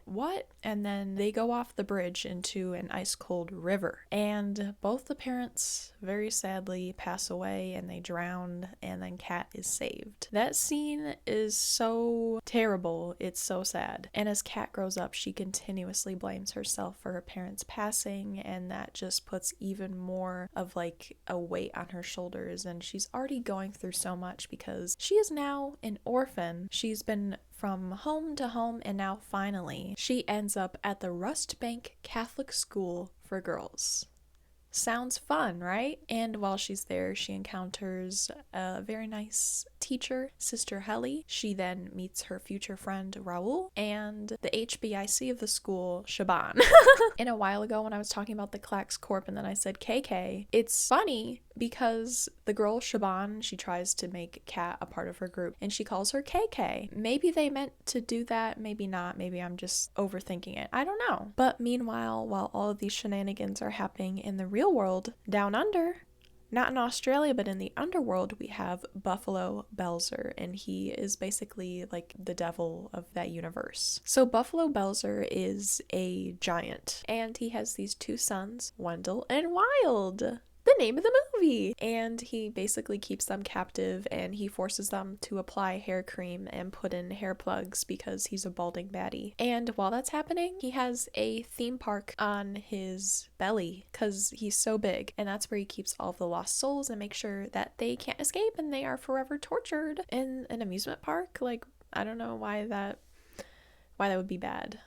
I would enjoy it. And one night while Buffalo Belzer is snoring and snoozing, his two sons, Wendell and Wild, sneak out because they hear Kat is in distress and she needs help, and just yelp for help. Pound puppies. No. Paw Patrol. So they go up above to help Kat, and they want to help her bring her parents back from the dead using the hair cream because it's magic. Did I laugh out loud like Hilary Duff? Yes! This movie is surprisingly funny as fuck. Like, obviously it is so sad, but then there are so many funny moments. One of the funniest being that there is a priest at the Rust Bank Catholic School for Girls. His name is Father Bests. Like, Best. His character is very funny. Very funny. And he gets offed by the Clax Corp, you know? That's fun. But then he comes back to life with the hair cream, and then the song I believe in miracles since you came along, you sexy thing, is playing in the background. If that is not funny to you, get the fuck out. But no, seriously, that took me out. That's perfect. And then the headmaster, the priest, Father Best, he calls all the nuns that work in the school penguins.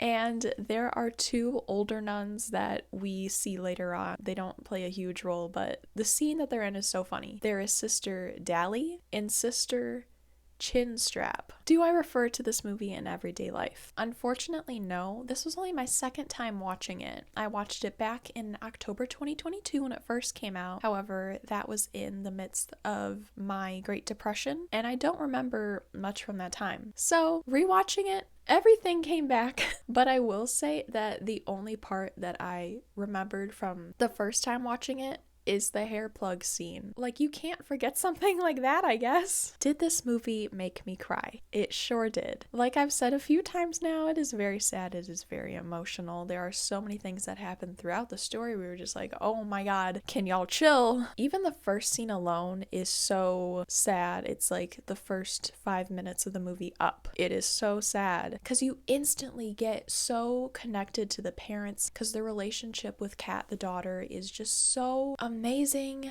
It's making me so sad right now. It's so sad. And then, of course, Kat, everything that she has to endure from losing her parents at such an early age, from going to orphanage and dealing with so many shitty poo-poo caca people who just don't have faith in her. And we will talk about this later, but it is the school to prison pipeline. We'll talk about that later.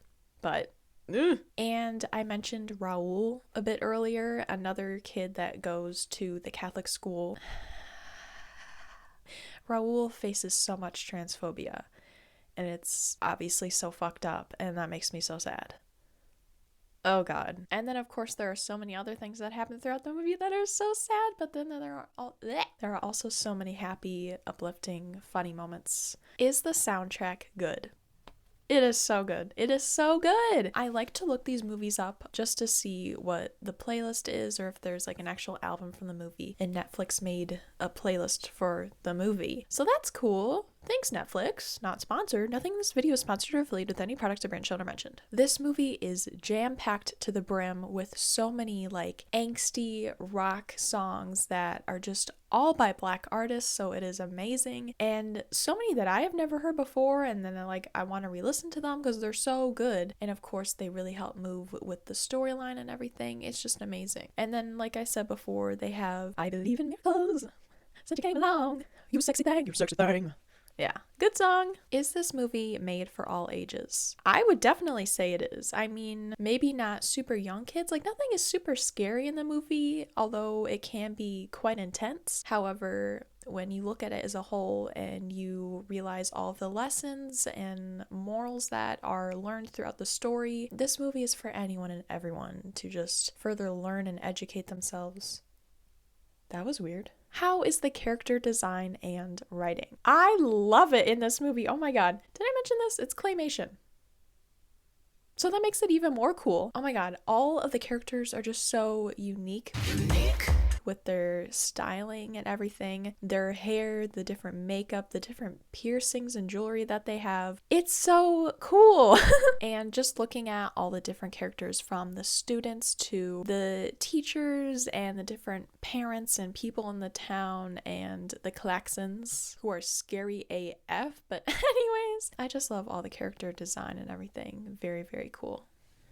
Hi, I'm very sick right now. Why do my freckles look like they're popping though? Anyways, I've been very sick all this week and now I finally feel alive. But there is something very important about this movie and the subject overall that I barely touched base on, and I just want to bring more light to that, and that is all of the wonderful representation in this movie, Wendell and Wild. So of course we have a main black character. Her name is Kat, and she has her two wonderful loving parents who have one of the most successful businesses in town that actually benefits the community, unlike the Klaxons. Her best friend in this movie is Raul. He is a trans, Indigenous, and Hispanic boy. Please keep in mind that being both trans and Indigenous is really truly not highlighted at all in the media these days, so that is absolutely huge. Raul's mother is a true ally. She is so affirming and supportive and speaks up on his behalf. She is not only a chairman for the council of the city, but she is a paralegal working to take down the evil Klaxons and all of their plans to build private prisons all around the area. Miss Hunter, who is Kat's social worker that we see in the beginning of the movie, she is an Indigenous woman, and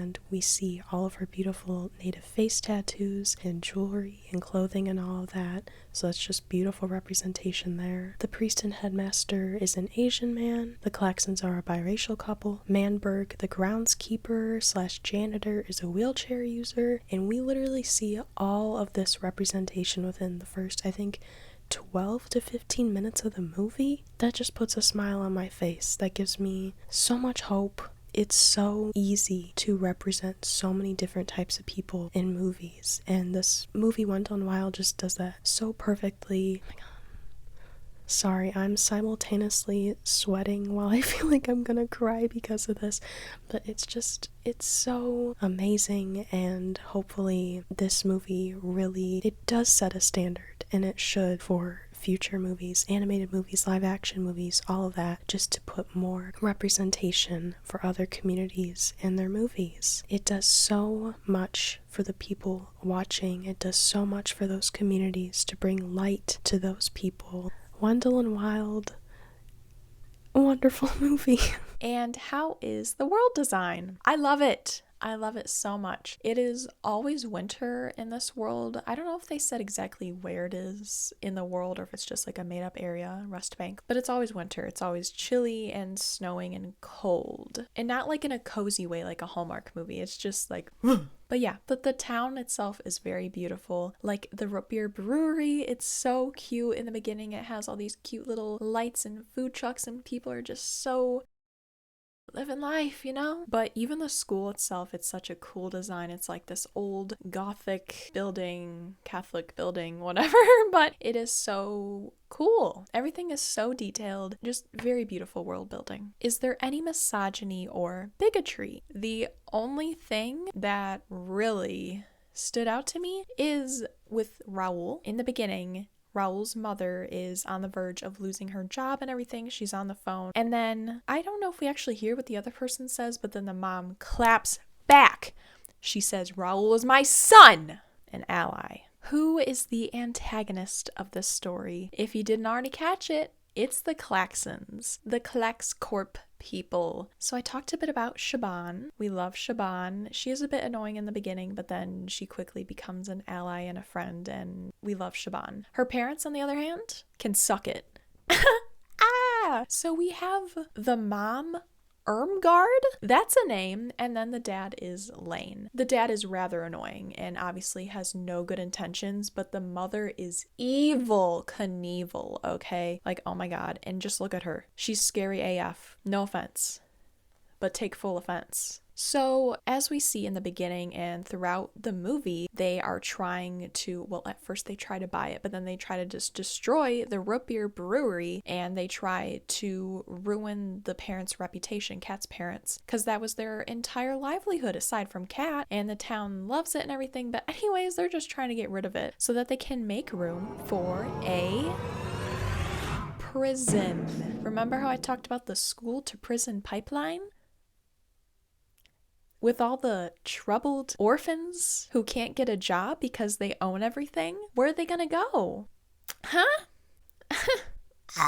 And then they off Father Best's, and then when they realize that he has come back to life miraculously, they try to use him as a puppet and utilize his power in the school to help their crazy scheme. And once they discover that the hair cream helped bring Father Best's back, they realize that they can utilize that hair cream to bring back the, what are they called? The guard members, basically like the city council, but they're super old.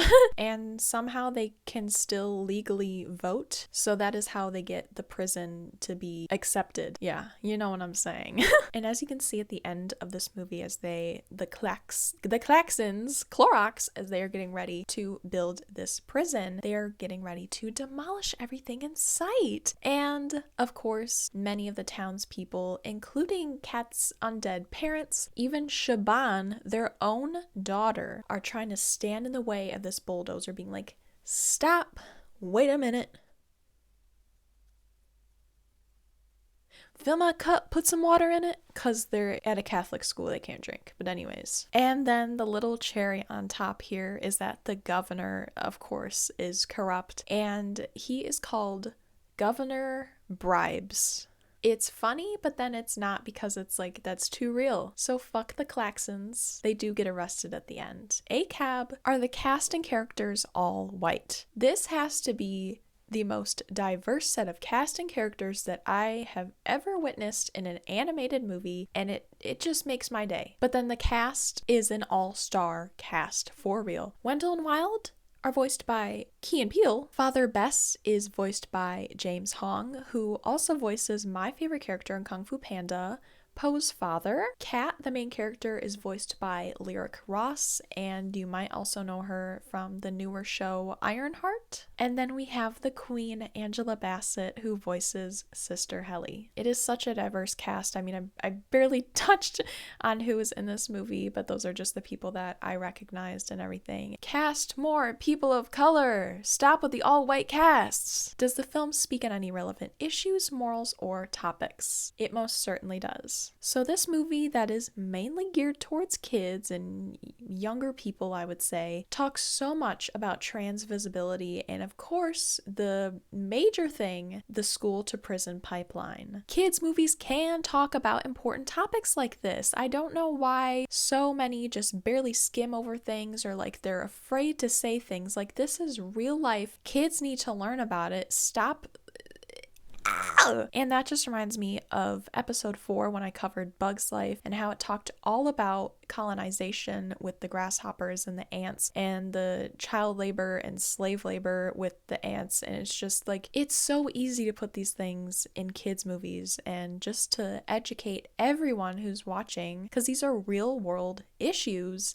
Stop dancing around the shit. And it's just like these snowflakes nowadays, like Snoop Dogg, can't handle real world topics, and like, just grow the fuck up. Okay? And so I truly applaud this movie and all the people involved for being so outspoken about these topics and issues and just bringing light to them. So when I'm done watching, how do I feel? Like I've said, this movie is just so bittersweet. It's so devastating at times, but then it just really all comes together, and the people who were evil Knievel got their comeuppance, and yeah. But at the end of the movie, the magical hair cream that brought Kat's parents and some of the other undead people back to life, it starts to wear off, and then Kat once again has to go through losing her parents. That's so... But now that the Claxons are gone and people's eyes have been opened, she can now live her life with comfort and joy and having true, genuine people in her life. And that's all we could ever want for her. And then going back to Buffalo Belzer and his sons, Wendell and Wild, they actually become reunited because of Raoul and his talents. Now, this kinda is shown throughout the movie, but Raoul is an artiste. And one night I don't know if it's, did he do this in one night? He somehow painted a giant mural on top of an entire neighborhood of like a family, and it is so beautiful. But then Buffalo Belzer sees that and realizes, oh, I should probably actually care for my children. And that makes him think of his other son who he lost. But then of course that just really like gobsmacks him, and then he's like, oh, I should love the people who are in my life and not force them to do terrible, horrible things. And yeah, so they are rekindled. And as I was researching this movie, I of course stumbled across some reviews. I don't know if they're just from like bigots or people who just only watch like the most Coco Melon type of shit, but the reviews, like a lot of them were like, such a boring movie. Nothing really happens. I don't know why they keep making claymation movies. You don't deserve to have a TV if you think that. This movie is phenomenal, and I cannot wait to watch it again. It speaks about so many important things. It gives so much representation to Black people and people of color and queer people, and it just exposes the school to prison pipeline. It's all about family, Fast and Furious, okay? This movie is fucking awesome, and I could not recommend it enough, and I will most certainly be putting this at the top in the perfect family harmony. Just don't look at my bangs too closely, because the next movie that we're going to be reviewing is Hotel Transylvania, and this movie came out on September 28th, 2012 from Sony Pictures. So the production budget for this movie was a whopping $85 million, and in box offices they made an astounding $377 million plus. That's crazy. And for overall ratings for this movie and the age group and that, it is once again PG, which stands for pretty ghoulish. Is this movie entertaining, and is it attention keeping? Absolutely. This movie slaps. Oh my god. It is such a classic. It's so nostalgic. It's so funny. It's so captivating. It's entertaining. I love it. I love it so much because I'm in love. I'm in love. I'm in love with a monster. So back in the year 1885, Count Dracula began planning and building what we now know as Hotel Transylvania, which is basically a safe haven for monsters of all kinds, just to have a safe haven, a safe place to go and escape from the humans. But more predominantly, he made this place to protect his very own daughter, Mavis, after his wife was brutally attacked and killed in a house fire, all due to humans. And to ensure that no human could ever enter this hotel, Dracula and his zombie employees made sure to build it in a very hard-to-reach area. It is in the middle of a lake, surrounded by mountains and a haunted forest and a graveyard. So good luck getting there. So now in present day, or I guess 2012, Drac then invited all of his closest friends like Frank and his wife, Wanda and Wayne Werewolf, Murray the Mummy, Griffin the Invisible Man, Steve the Blob, and many more to help celebrate his daughter Mavis's 118th birthday party. And they were having a grand old time until one particular character walked through in the lobby, and that is Johnny. A human. Then Drac put him in a disguise to make sure that Mavis would never see him, a human, in the hotel and to protect her, and yeah, that didn't really last very long because then they met and then they zinged, which is basically falling in love. Your eyes are glittery pink, you might have pink eye, but you're in love. And love is love, man. But to Drac, that's a big no-no because it goes against everything that he's ever known. Did I laugh out loud like Hilary Duff? Quite a few times. These movies are rather funny. Glasses? Glasses? Glasses shaking. Ooh, glasses shaking sideways. Through the looking glass. Sometimes the humor can be dry. It can be made for 3-year-olds who have no attention span. But then there are some very funny moments, like when Drac is singing to Mavis when she's a little vampire bat baby, and he's like, "Hush, little baby," and then he goes all, I'll simply say,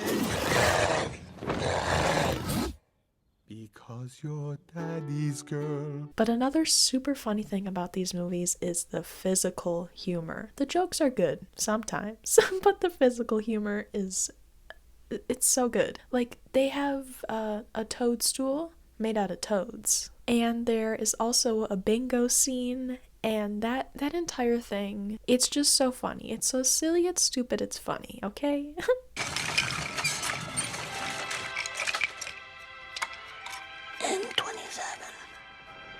N27.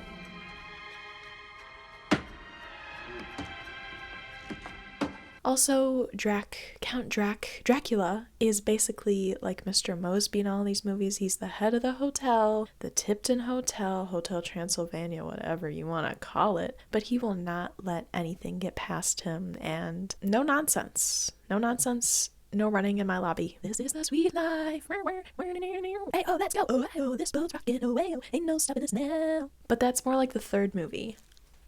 Oh, but a really cringy moment that I wrote down. Oh my god. Like I've been saying, some of the humor in these movies just does not hit. It's made for young kids. At the end of the movie, not a spoiler, I won't say too much, but Drac starts rapping. You ready to throw down? So listen, all you singers from here to Beijing, you better crash the box and get ready to clean. Do I refer to the movie in everyday life? Truly the only thing that I do like to repeat every once in a while is blah blah blah, as they also like to say in the movie, because Drac doesn't say that in the movies, yet he's always saying it, and then people make fun of him, and it's just funny. Blah blah blah. But also another key moment, oh my god, the sun! Because I'm a vampire. I'm Mavis, by the way, if it wasn't obvious. But in the Hotel Transylvania universe, there is Fifth Harmony. They exist in this universe specifically for their song, I'm in love, I'm in love, I'm in love with a monster. Did I cry Yes. Not really from like the sad moments. Like the saddest, the only sad moment I guess in this movie is when it's a flashback scene to when Mavis's mom, Drax's wife, is killed in flames. It isn't graphic or anything, it's just the scene is sad. He's losing his wife, she lost her mother. It's sad. But that didn't make me cry, more so just like all the cute stuff in the movie, like when Mavis is a little girl. She's so tiny and itty bitty and cute. But Harry the human found them and jumped out from under their bed. I'm scared. Don't take my candy.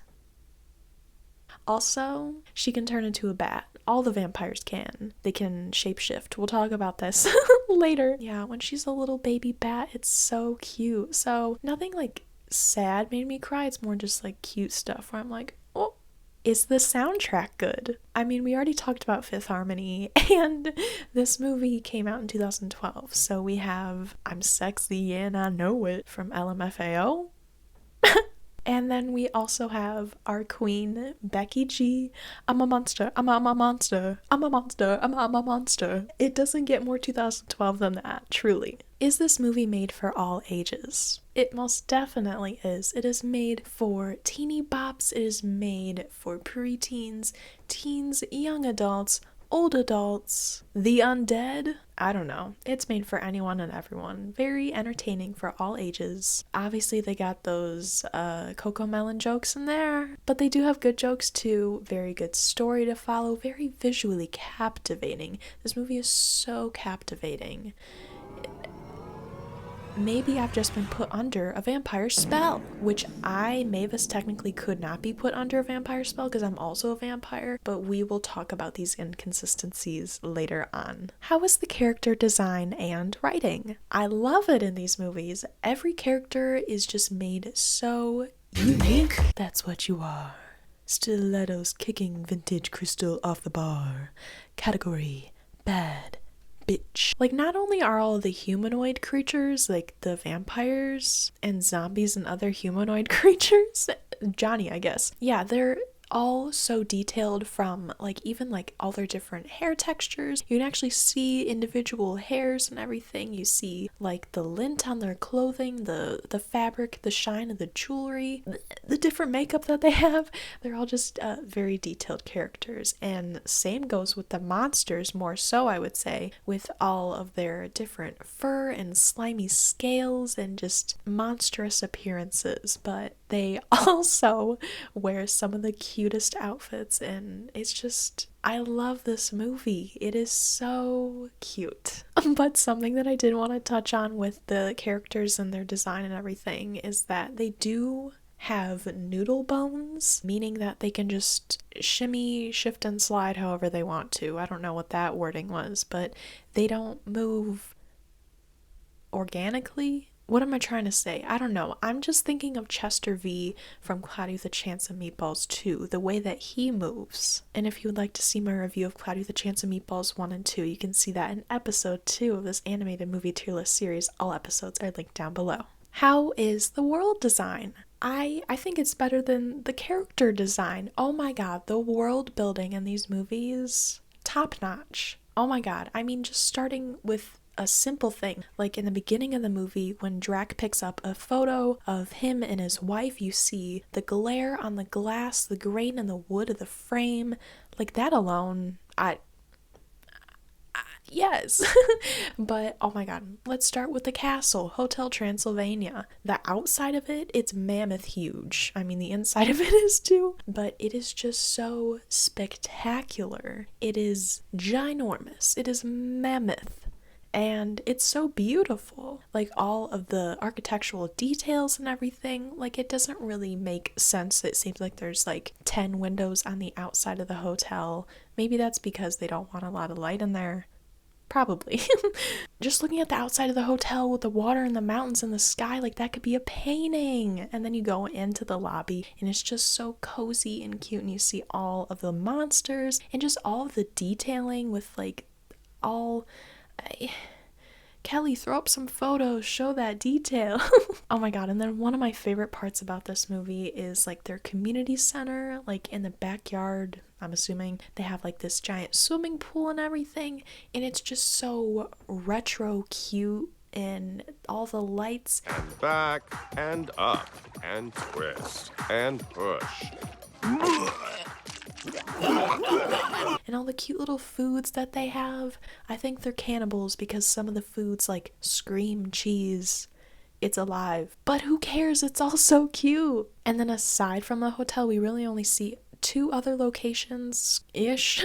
In the beginning, we see a fake town, and basically to prevent Mavis from ever discovering humans or the outside world, Dracula built her a fake town, and he employed his zombie employees. I guess they're already employed, but he made them dress up as humans to work in this town, and then, long story short, everything went wrong. It all went up in flames. The zombie heads are rolling off, and Mavis thinks that, oh, this is what humans are really like, and then she is very much traumatized and goes back to the hotel. And isn't Drac such a good dad? But then we do see a real town later on in the movie at the end when Drac finally realizes that Johnny is not a terrible, horrible human like he's made out every other human being on Earth to be. Who would have thunk that? And he is on his way with all of his monster buddies to make sure that Johnny doesn't fly back home. Because, oh no, he realized that Johnny and Mavis zinged. Like, bro, they literally fell in love, and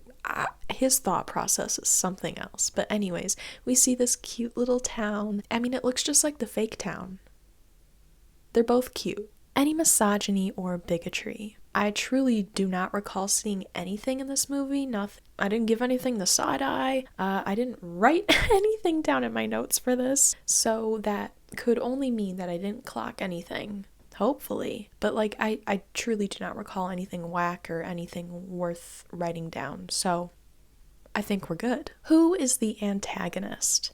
So I guess there's kind of 2, but it's of course more so just Drac. So the first guy, Quasimodo, now I'm confused about him, how he's a monster, because he's just a crazy human who talks to rats, like that guy from Ratatouille. Like, how is he allowed in the hotel? Anyways, I don't know. I mean, he's being employed by Drac, and Drac is telling him what to do, so I guess not really him. It's all just Drac. Drac be cuckoo. Like I've already mentioned, he literally tried to stop his own daughter from falling in love with a human just because he's a human and she's a monster. Love is love, be who you are for your pride. And they literally zinged. And Drac should know how important a zing is, because not only did he zing with his own wife, and he knows that all other monsters zing when they fall in love, but he literally raps about zinging, and I hate that scene. It's obnoxious, but he knows how important it is, so why does he not care? But I guess in the end, he just wants the very best for his daughter Mavis, and that's why he then gained the trust of the townspeople, because like I mentioned with the real town, not the fake town with the zombies, but the real town, at the end, when Drac and his zombie crew pull up, they realize that it's basically just a giant cosplay event to honor all of the monsters, and all of the people are dressed up as monsters. So many are dressed as Drac, and it's daylight, so they lift up their capes so that Drac can go underneath all the way across town, and he can get to Johnny in time, and yeah. So then he trusts humans. Is the cast and characters all white? A lot of the characters are. A lot of the humanoid characters. I don't know what the monsters more so. Really the only humanoid character that isn't is Murray the Mummy. I mean, we don't really see him until later on, but he's a mummy. And then I think a few of the townspeople, but yeah, not diverse at all. And the cast is pretty diverse, I'd say. But it is an all-star cast, so let's talk about it. So if you didn't know, Count Drac is voiced by Adam Sandler, and he was in charge of almost all of these movies. We'll talk about that. But a little fun fact, in the beginning of the movie when it shows his wife and baby Mavis, that is actually voiced by his own wife and daughter, Jackie and Sadie Sandler. So the Sandlers slay. We have mall cop Kevin James, who voices Frankenstein, and then we have our very own Andy Samberg, who voices Johnny. Are I'm not Andy Samberg! We have Disney's pop princess Selena Gomez, who voices Mavis. Then there's also Fran Drescher? Fran. Steve Buscemi. We have my queen, Molly Shannon, from the other two. My favorite character in that show.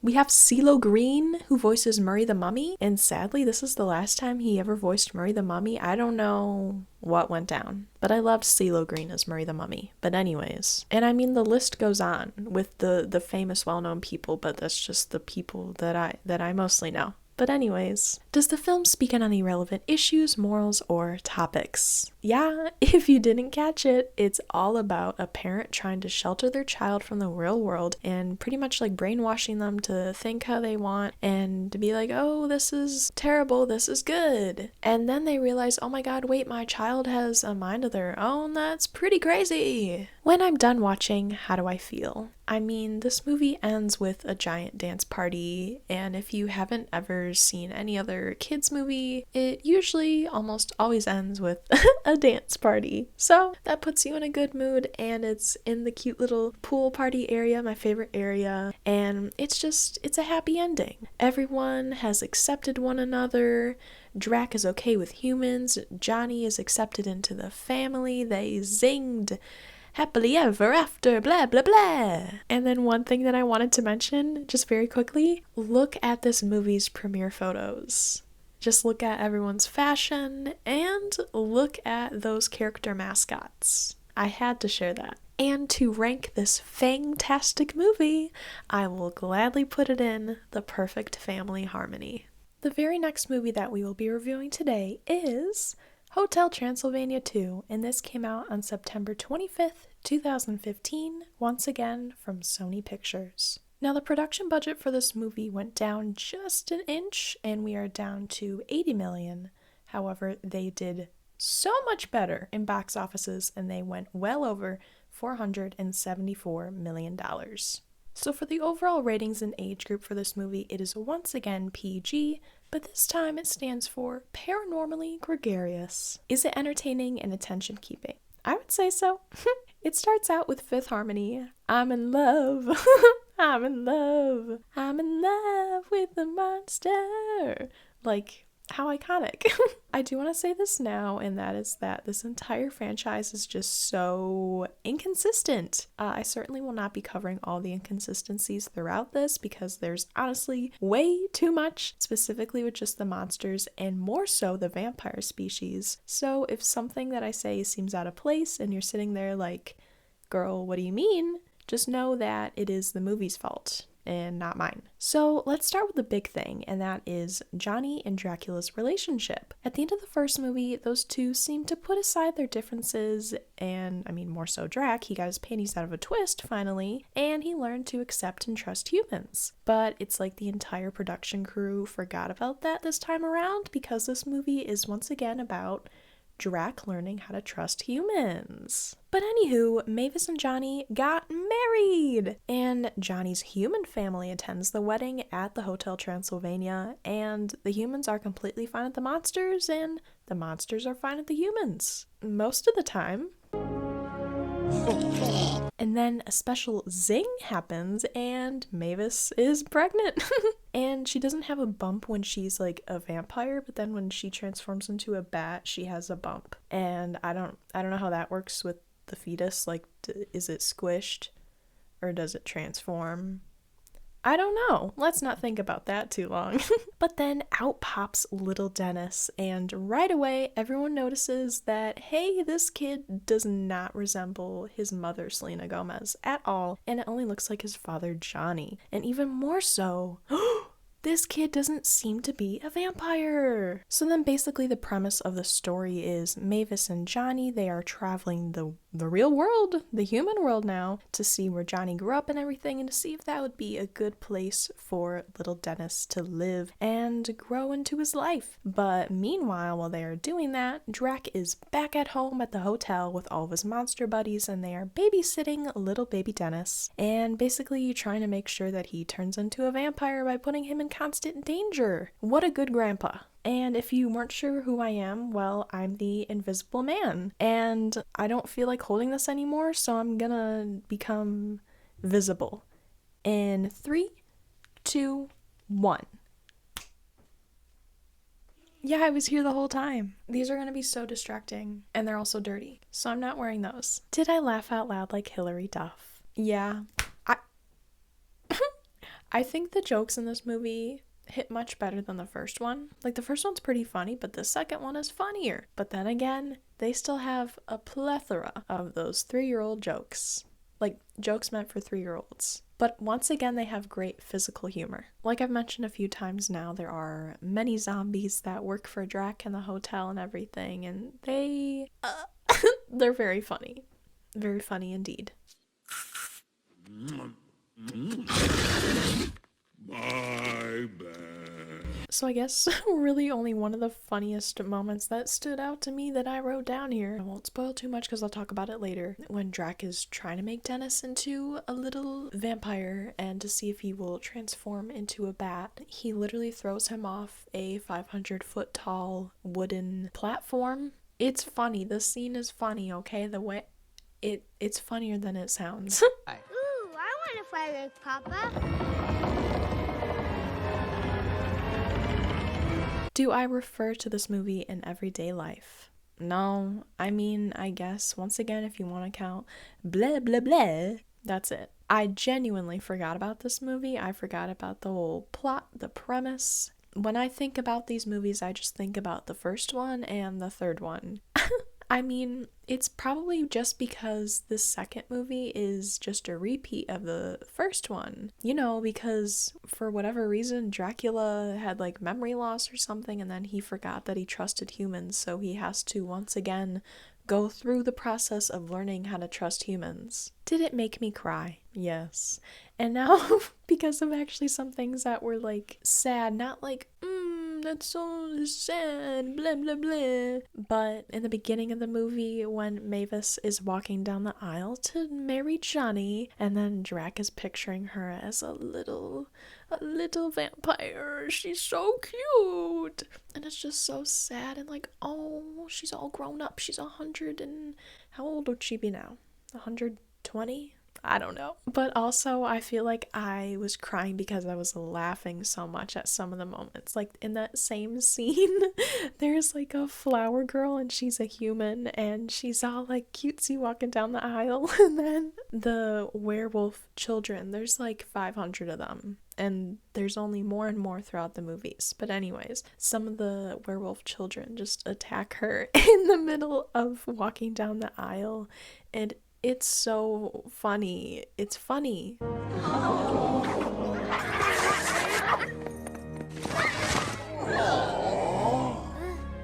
And another moment when I cried from laughing so much is later on in the movie, Johnny's family, the human family, when Mavis and Johnny are going to visit his hometown and everything, and then his parents are like, oh yeah, monsters and people, like, we all live in harmony over here. Like, Drac, get with the times, bro. And Johnny's mom invited over some of the neighbors who she thought, is it correct to say a biracial couple? I don't know, a monster and a human couple. And in reality, it's just this human woman and this very hairy man who the mom thought was a werewolf. I mean, the kids get picked on a little, but it toughens them up.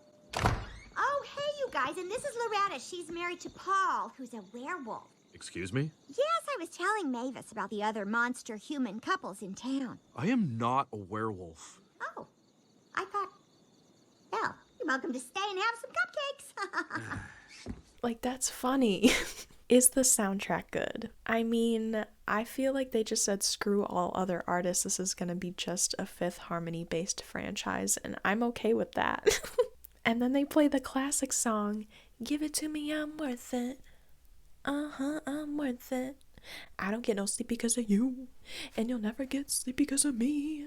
They don't sing that part, but imagine. Is this movie made for all ages? I would say so. I think the first one is just a little bit more made for younger kids, like the whole premise of it and everything. But the second movie is definitely made for all ages. But once again, we have quite a few of those jokes that are made for babies that just are not funny. Badminton. How is the character design and writing? I mean, they didn't up their budget. Like I said, it went down by $5 million, which whatever. I don't really know how much that would have a role. Obviously, $5 million is a lot of money, but in the movie business, I don't fucking know.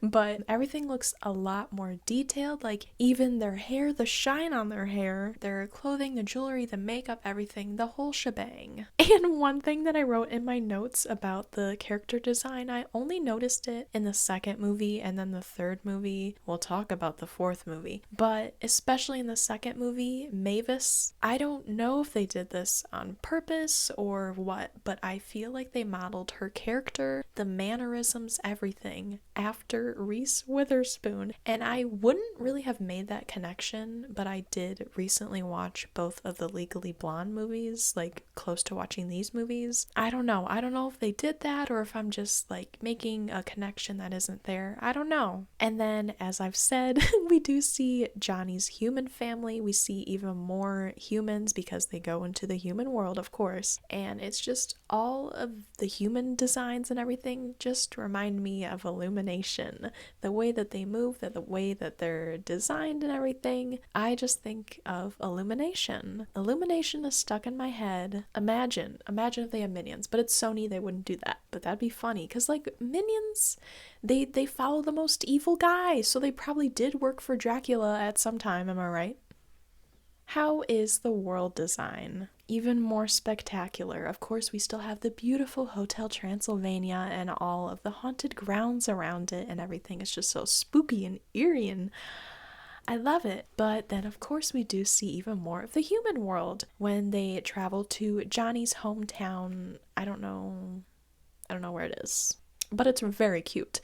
I mean, his house and his neighborhood is just so homey and cute and everything. And then we visit a skate park where Johnny shows Mavis like all the things that he used to do as a kid. It's like a super cute scene and everything. They visit a little convenience store, so Mavis discovers like the 24/7 stores and everything like that. So she's like, oh my god, I really could live here and everything. And I'm like, yes, girl. Get that 7-Eleven slushie. But I love animated movies when they show their little towns and everything. I just love animated towns. They're so cute.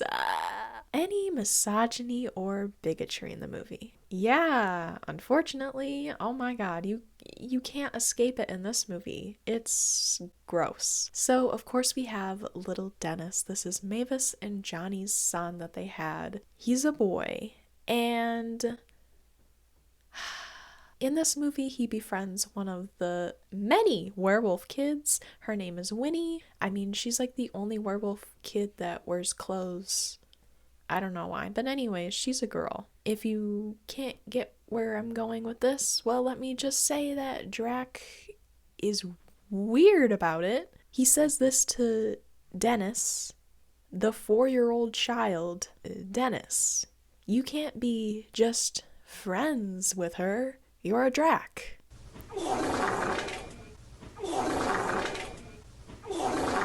Huh? He isn't even 4 years old yet.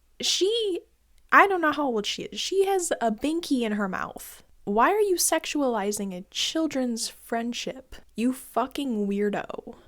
So yeah. He says that, and then there's also like multiple other things that happen throughout the movie where people are like, oh, are you in love with your friend who's a girl? Because you're a boy? That did not need to happen at all. And this movie could have been totally perfect. Why? Who chose to add that plot point? Why? Who is the antagonist? Dracula. So, like I've mentioned a few times now, with all of the inconsistencies, I mean, we're only halfway through this franchise, okay? But he all of a sudden just doesn't trust Johnny. He doesn't trust the fact that him and his daughter zinged. They got married. They had a mother flip-flopping kid. You still don't trust this guy? You don't trust other humans? I don't know what happened. I don't know what flip got switched, but get your panties out of a twist. And like I've also mentioned, Dracula keeps trying to turn Dennis into a vampire, which he does actually turn into a vampire. Like, he's literally... In the beginning of the movie, okay, it shows like a little timeline of like Dennis growing up the first 3 years of his life, whatever. When he's like a year old, he doesn't have any teeth. Like, you're supposed to get teeth when you're like 6 months old, but whatever. He didn't have fangs then. He couldn't transform into a bat. He couldn't like shapeshift, whatever, mind control, none of that. So they're all thinking, oh, he's not a vampire. But then Drac and his monster crew take him to like this summer camp thing where there's a bunch of other monsters, but I think it's mostly just vampire kids who are learning how to become like real vampires and everything. It's so cute. That entire scene is so cute. All the kids are so cute. Like, there's this little like 2 maybe 3 foot high little platform with like pillows under it where kids can jump off to see if they can like learn to fly. It's so cute. Had to scale it down. Insurance.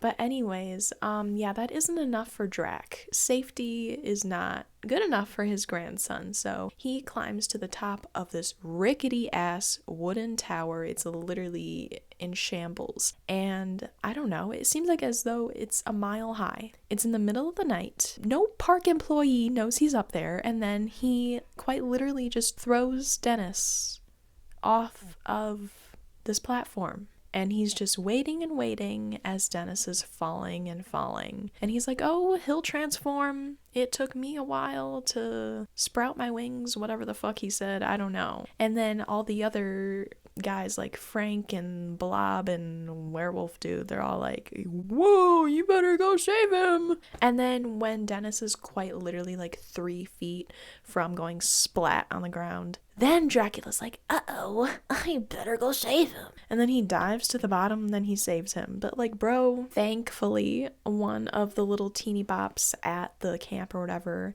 had a cell phone and they posted it to the internet, and then Mavis saw, and then Drac got in trouble, as he should.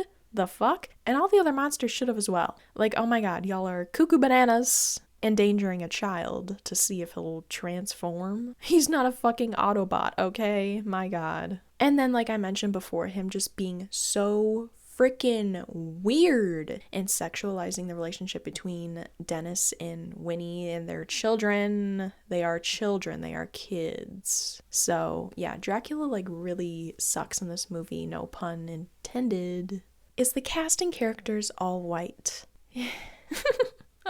So we have even more humanoid characters in this movie because we see Johnny's family and everything, and then we see more townspeople, a lot of white people. But with the cast I mentioned, we had the wonderful, iconic CeeLo Green voicing Murray the Mummy. I don't know what happened, but it is now the icon Keegan-Michael Key who voices Murray the Mummy. I mean, hey, Wendell and Wild. Oh, and then with the cast, it's even more white people because they chose more white people to voice Johnny's family. Love the diversity. Does the film speak on any relevant issues, morals, or topics? Yes. I wish it really would have spoken about how weird Draco's being, about Dennis and Winnie, but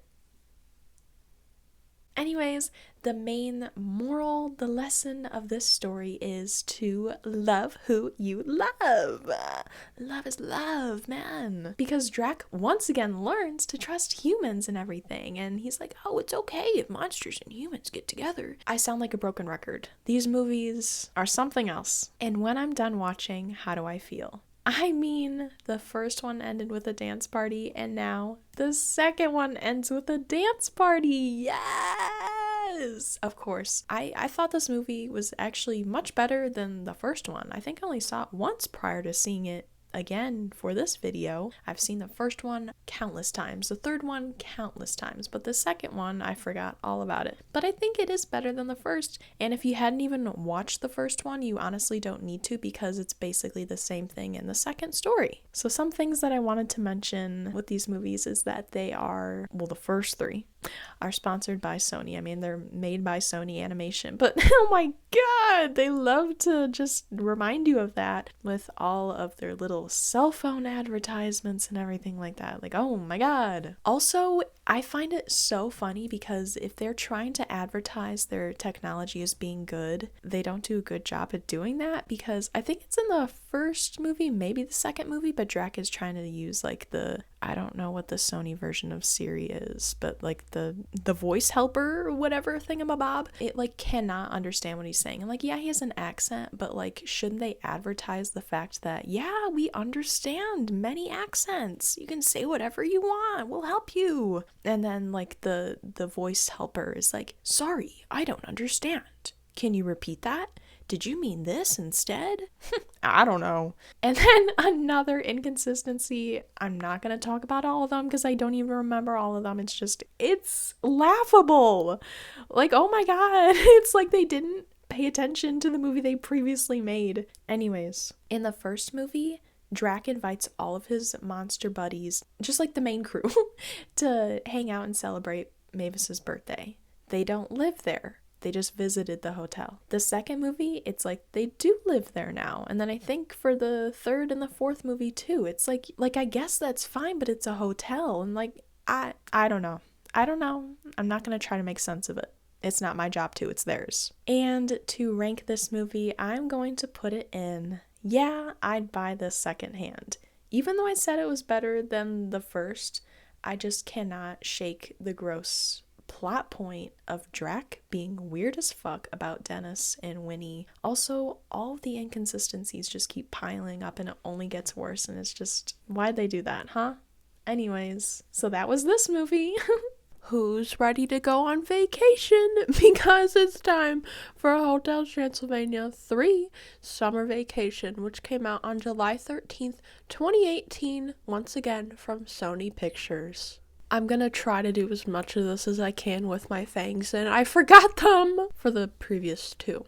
But you know what? It's okay. It's okay. I also put sunscreen on my nose, but I fear it doesn't really look like that. So I might just wipe that off right now. Definitely gonna have to wash my face after this, but anyways. So for the production budget for this movie, it's pretty much the same as it was for the previous two. We are right at $80 million.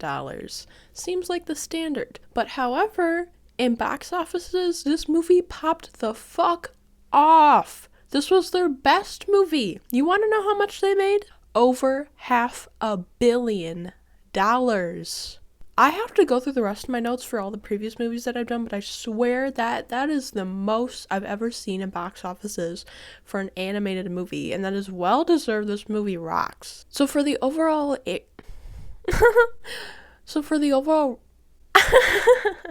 for the overall ratings and age group for this movie, it is once again PG, and this time it stands for pleasantly geographical, because they travel in this movie. Is this movie entertaining, and does it keep my attention? It most certainly does. Oh my god. The first movie and this movie, the third one, I've seen I don't know how many times. This one is a classic, and it stands out so much because unlike the second one, it's actually a new plot and they actually do different things. It's crazy, I know. So the movie starts out with a new villain. We have Abraham Van Helsing. He has been alive and hunting the monsters since 1897, and he's only lived this long only due to his kale diet, and as you can see, he's had a few modifications over the years to his body yada yada. And because he had been hunting these monsters all of these years, Dracula finally thought that he had taken care of him, if you know what I mean, basically pushing him off a cliff into the icy cold waters. But no, Van Helsing actually just wanted to take a little hiatus and care about his family. Cool. Now, in present day 2018, I guess, we have the gang. The gang's all here. So, of course, we have Drac and his daughter Mavis and her hubby Johnny / baby daddy, because they have Dennis. I mean, he's Denisovich in Vampire. They have like their vampire names. Dennis Denisovich. Can you understand what I'm saying? I hope you can! And then, of course, the rest of the monster crew. Now, it is no secret that Dracula has been working and girl bossing all of these years. Like, bro, he's over 500 years old at this point, and he has really only ever been taking care of his family and, of course, the hotel. And everyone has noticed that he's looking a bit run down, needs a little bit of a break. So Mavis surprises him with a little surprise. And that is a very special gremlin airplane ride to a special destination, or should I say final destination, because how did anybody survive that plane ride? I don't know.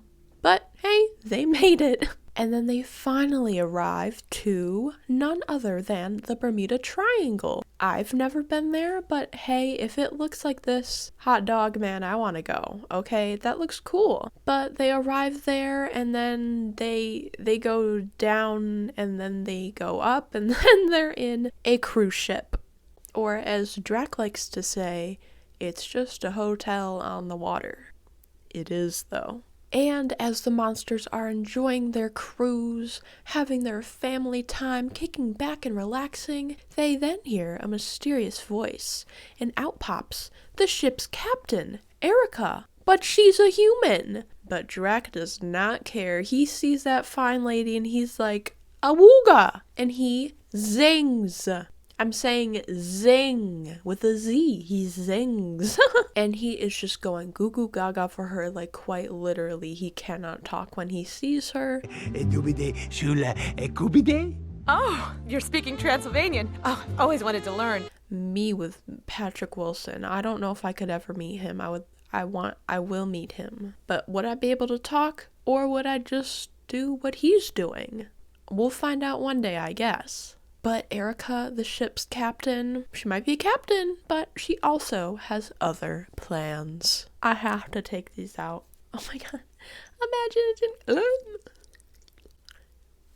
want some teeth? Did I laugh out loud like Hilary Duff? Oh my god. Feels weird to actually talk again. Yeah. I mean, just like the other movies, the jokes are okay sometimes, but it's more so just the physical comedy. I mean, for starters, let's talk about how fucking ginormous this cruise ship is. When they first show it, it's just so funny. It's so gigantic. It doesn't make any sense. But I mean, there's giant monsters on there, so I guess it does make sense. Anyways, I can't imagine the pollution that thing emits. And I really wanted to go off on cruises in this video and how much they suck and everything, but I'm going to challenge you to educate yourself on how bad cruises are for the environment, okay? I challenge you to educate yourself. That's your homework. Oh my god, but one of the funniest moments in this entire movie is in the beginning when it's a flashback scene to the Van Helsing guy that I mentioned, and when he's hunting the monsters. But the monsters are hiding out on a train disguised as humans, and this one little Polish kid notices them. I'm just gonna play the clip. Drac. I'm about to freak out! You're a nice kitty. I'm kitty cat. Meow, meow. So there are moments like that are just incredibly funny and actually make me laugh out loud like Hilary Duff. But then they also have other moments where they do the goat scream twice within about 15 seconds. There are monsters hiding amongst you. Whoa! It's crazy how people still think that's funny. Because it's not. It's rather annoying. If you want to put something funny, put the Wilhelm scream. I have not heard the Wilhelm scream in any of these movies, and that's funny, okay? Add that. But just comparing the humor from this third movie to the other two, it isn't that funny. But it is still such an amazing movie because it's just so captivating. The story is so good because it's so different. I give you Volcano del Fuego, or as the local sea life call it,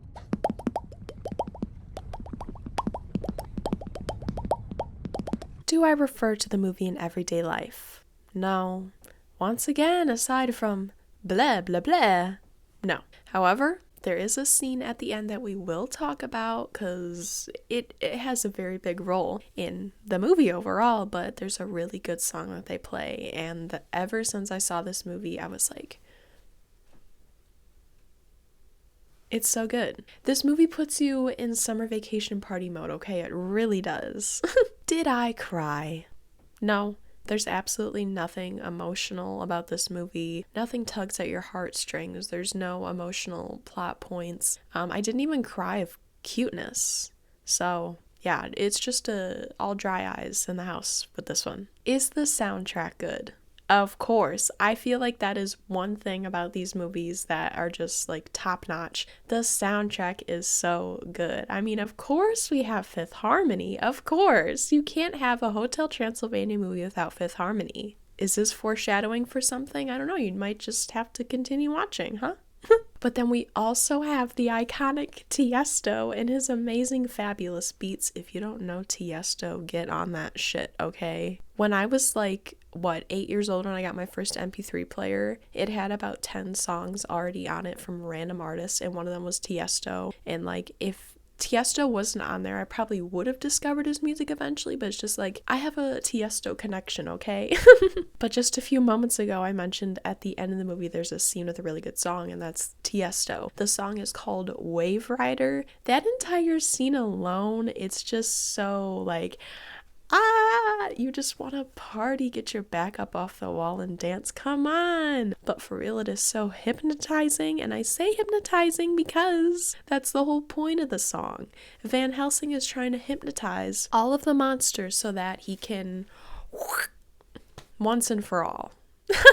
But seriously, the whole soundtrack for this movie is amazing. They got it going. Is it made for all ages? It most definitely is. Now, this one isn't super kiddish. Obviously, all these movies are made for kids, but the first two are kind of like very kiddie. But this one is made for the whole family. It's a great plot and storyline. There's a lot of good character growth. And of course, you know, they actually have like new stuff happening in this movie, so the adults want to pay attention to. How is the character design and writing? Now, I mentioned two new characters. We have Van Helsing and we have Erica Van Helsing. Yeah, they're related. She is his granddaughter, and that's why I said she had other plans, because, well, he low-key had been brainwashing her this entire time. He's like, monsters are bad! So she then puts all of her life's work into making a cruise for monsters so they can have a really good time, and then she's gonna off them. That sounds like a great way to spend your money to do that. Anyways... But I'm just going to throw up a side-by-side of some of the original Hotel Transylvania characters and then Erica, this new lady. I like her design, but she does not really fit into this universe design-wise. She looks like she could really fit into like a Despicable Me movie, or maybe even like The Secret Life of Pets. Has anyone seen The Secret Life of Pets 2? Because it's actually funny. Okay.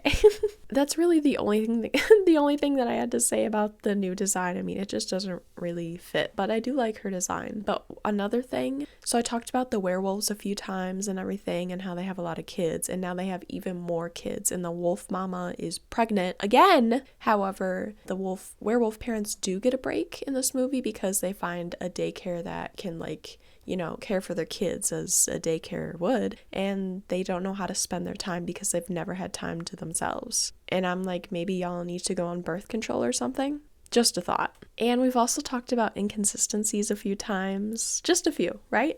So another big thing that I feel like outside of this franchise, everyone knows about vampires.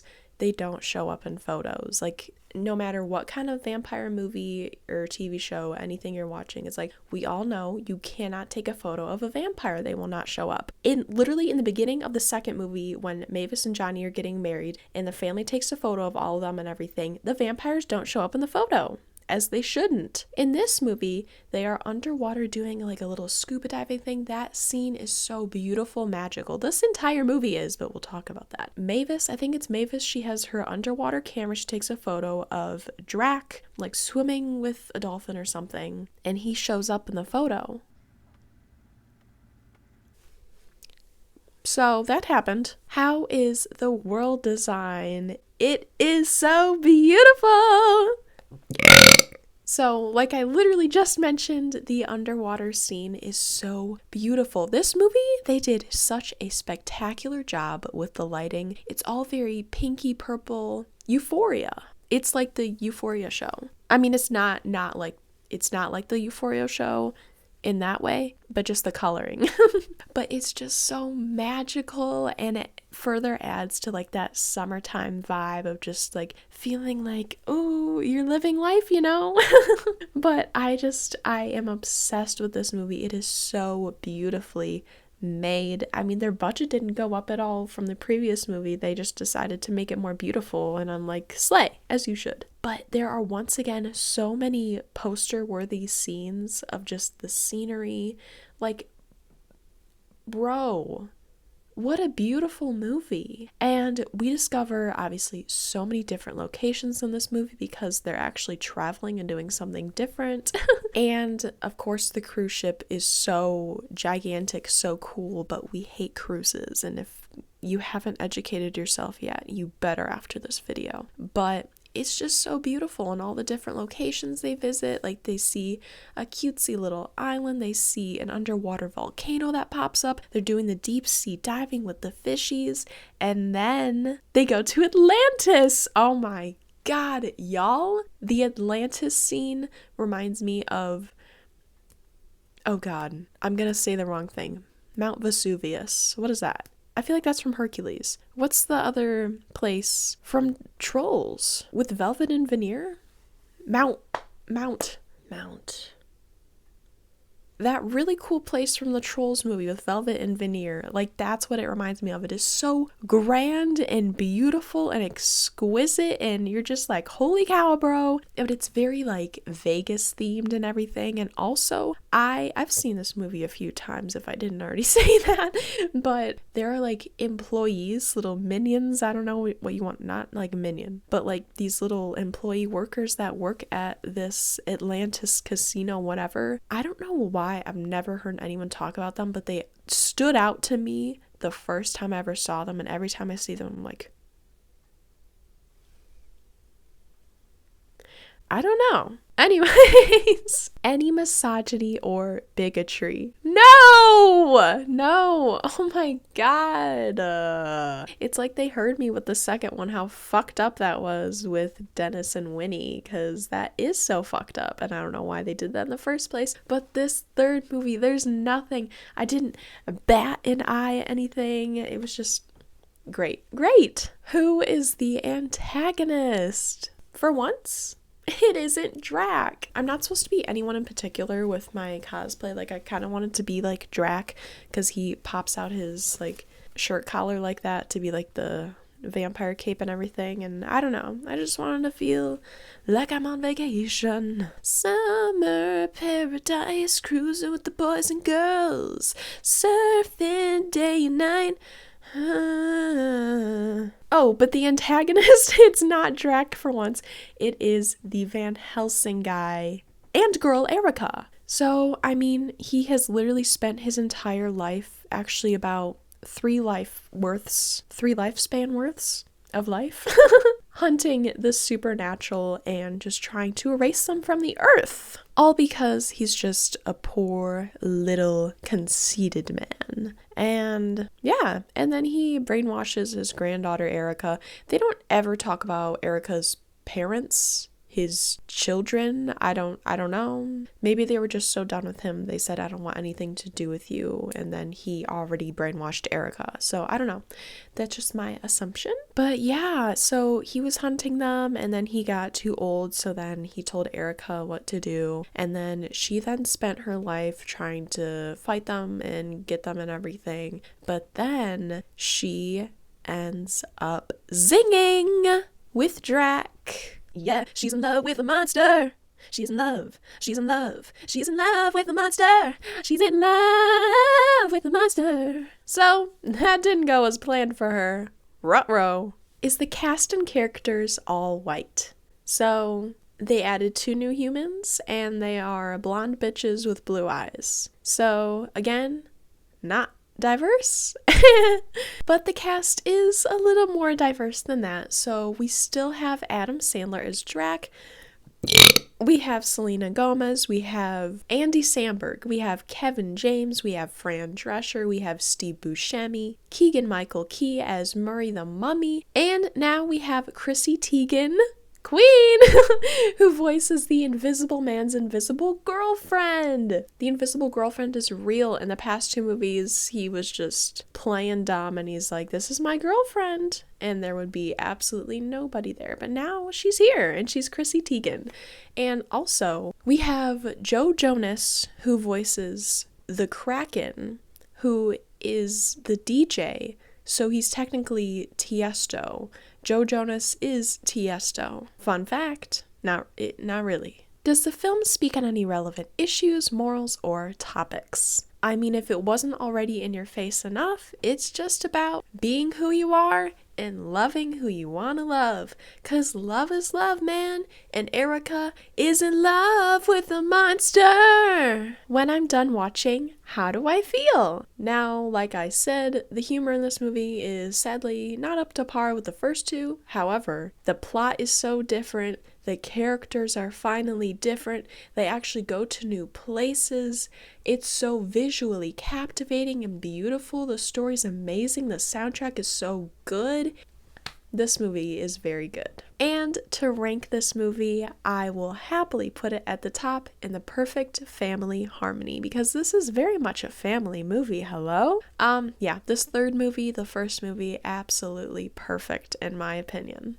So they made 3 super spectacular movies, and then they decided to ruin that by making a 4th one, and that is Hotel Transylvania 4 Transformania, which came out on January 14th, 2022 from Amazon. If this is flashing, it better not actually be flashing. Fucking get with it! Oh, bro. Are you gonna be fine now? So their production budget for this movie went down just a bit to $75 million, and in box offices, let's think back to the third movie, the really good one, how they made over $500 million. And this one, they made $18 million. So they really did not profit in the slightest. Anyways, and for overall ratings and age group and everything like that, it is once again PG, which stands for pretty ghastly. Is this movie entertaining, and did it keep my attention?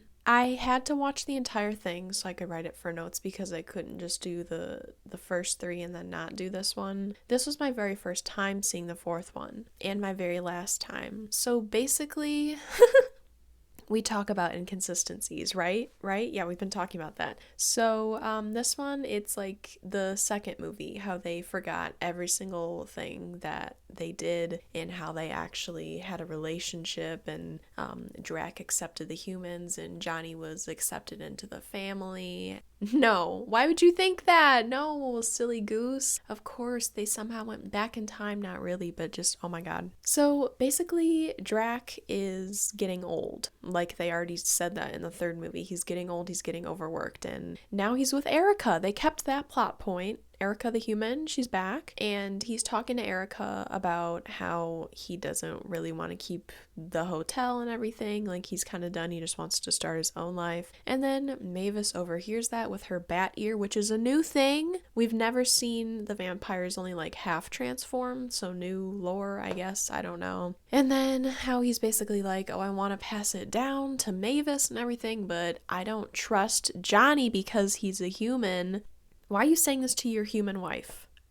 Anyways, so yeah, he once again doesn't trust Johnny, and then Mavis tells Johnny, and then Johnny like reads a scroll or some shit. Then he finds out about this emerald gem that can transform you into a monster, and then he realizes that Van Helsing has that thing. So, oh yeah, the Van Helsings live in the castle now. It's a human monster castle, I guess.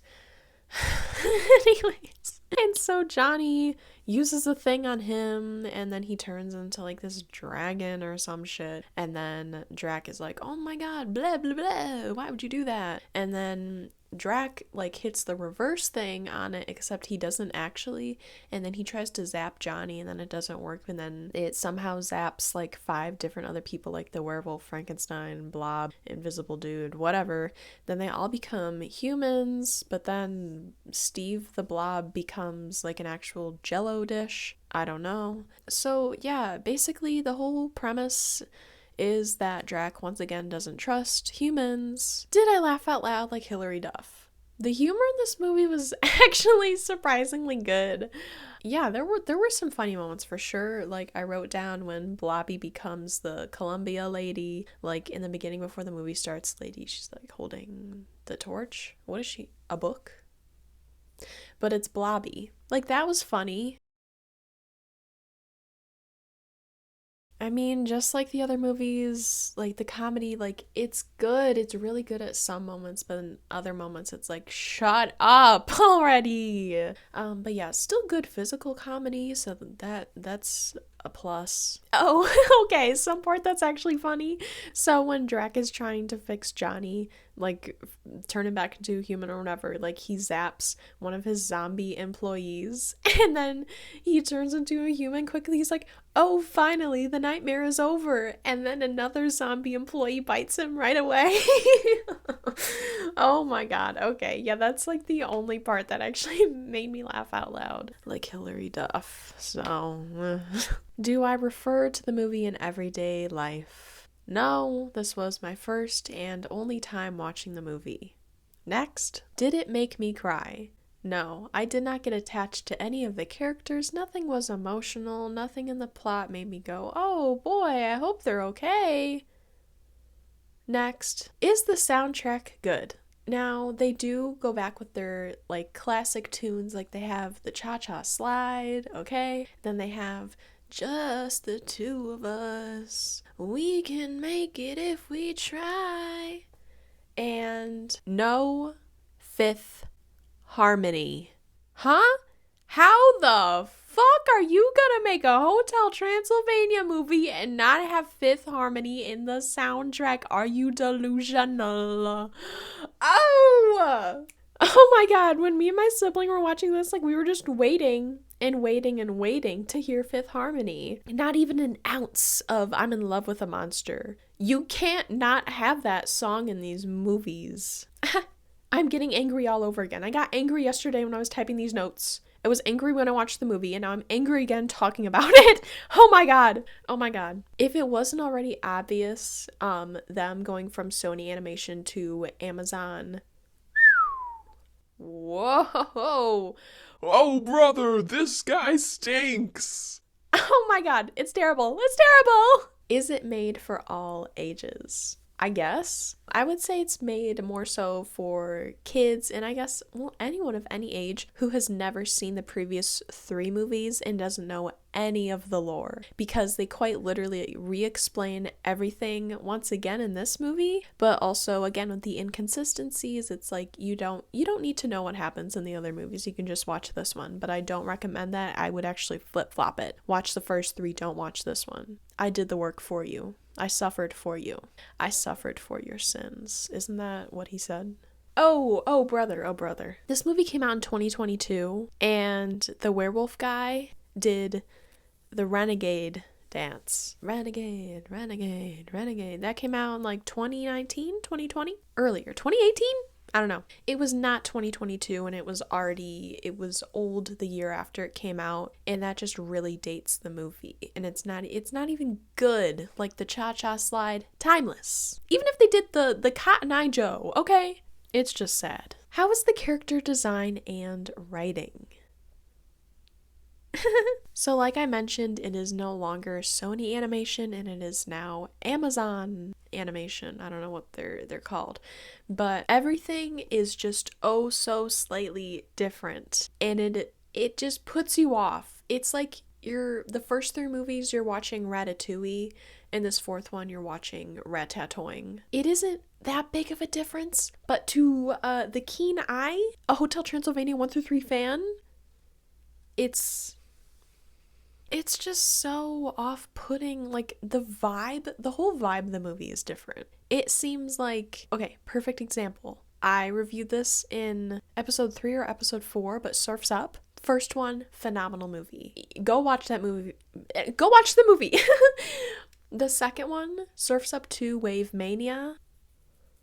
I said that movie was like a TV special. That's what this one is too. Like the vibe is so different. It seems so rushed and forced. It's just disappointing. How is the world design? It's the same.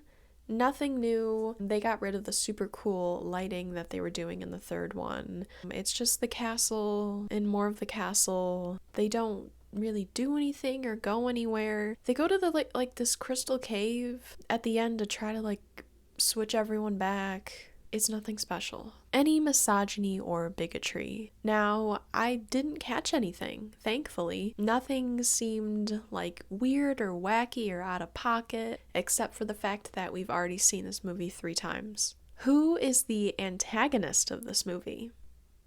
Amazon. Why did they decide to make this movie? Why? They had such a beautiful franchise going.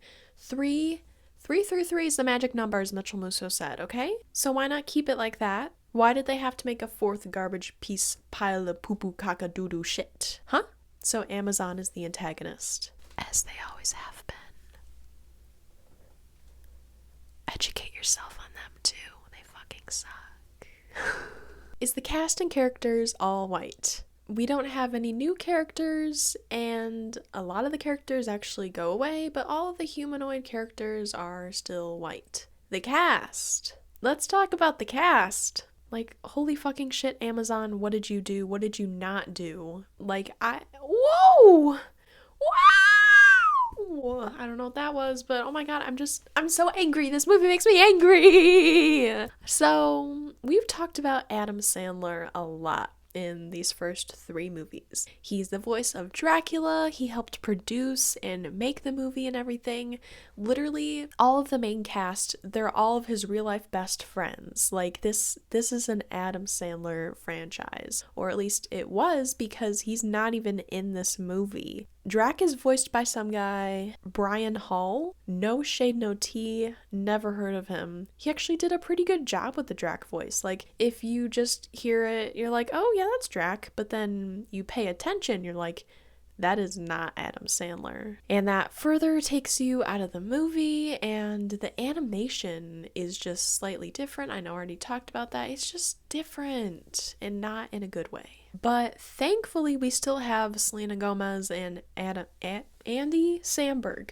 I'm mixing up his name and Adam Sandler. But thankfully, them two are still in the movie along with like 2 other people of the main cast. But then they switched out the voice actors for all of the rest of the main cast because it's Amazon and Amazon sucks. So, does the film speak on any relevant issues, morals, or topics? It actually does, and it's actually kind of different than the other 3. The quote is, if you only see the worst in things, you'll miss the best part. Like, fucking true that, okay?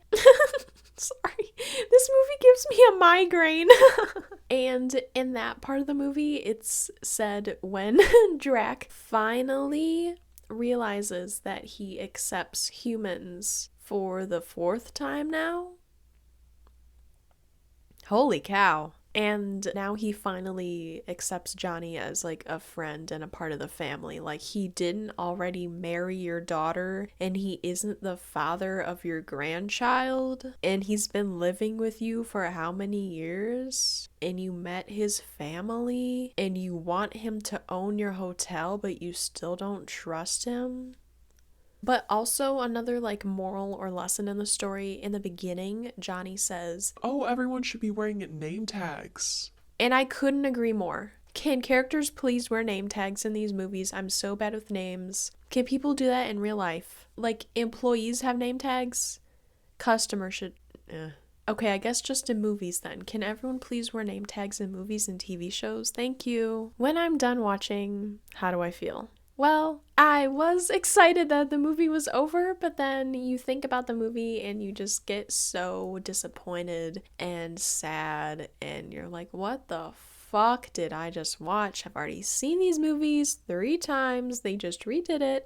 I don't know why they made this movie. So I forgot why this happened, but the hotel somehow gets destroyed or something. And because Johnny keeps growing. He's like a giant ass dragon like Godzilla or something. I don't know. See, that would have been funny if they made him like actually turn into like a Godzilla thing. They did like the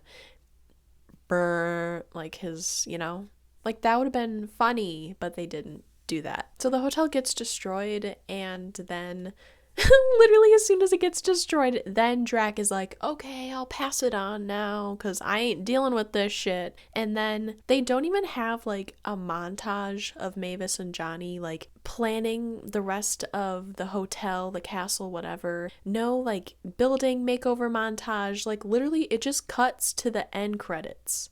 And then it shows it in the regular end credit 2D style. Y'all couldn't even have spent a little bit of the budget to show us what it would look like in the 3D animation? So let's talk about a little bit more of the inconsistencies, since there are so few. So in the first movie, when Mavis is celebrating her 118th birthday party, Drac is still very much in his old man mindset, and he has like the band playing old, slow, classical music no one really wants to dance to, And then he does a little magic trick, and then they become like a pop band or something. They redo that exact same bit in this 4th movie. It wasn't that funny back then, and it certainly wasn't funny now. I'm about to throw up. This movie makes me so mad. Another inconsistency is when Drac says, "Oh, right, vampires can't freeze other vampires." What? I swear to God, in the first or second movie, he freezes Mavis. Drac freezes Mavis. Vampire freezes another vampire. They can use their powers on one another. How come that isn't a thing now? These guys need to go write down like a rule book for their vampires and their lore, because they... What? What? And you know how I just said vampires can use their powers on another vampire? Well, Drac tries to use his mind control powers on Dennis, who is a vampire. We find out he's a vampire in the second movie, and he can't do that. He literally says, oh shoot, Dennis is a vampire. I can't control him. What do you mean?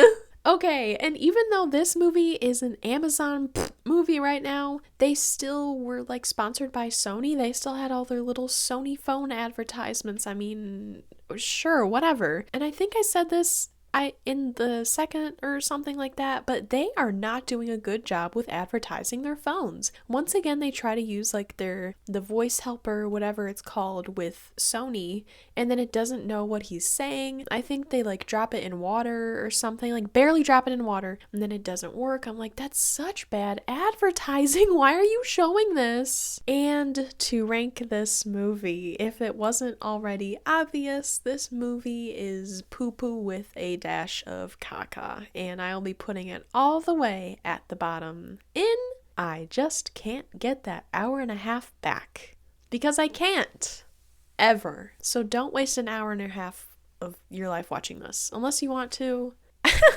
So that is it. Those are all of the Halloween animated movies that I have to watch for this episode, the 5th episode. Please make sure to like and subscribe, guys. So much work goes into these videos. Holy cow. Holy cow. Oh my god.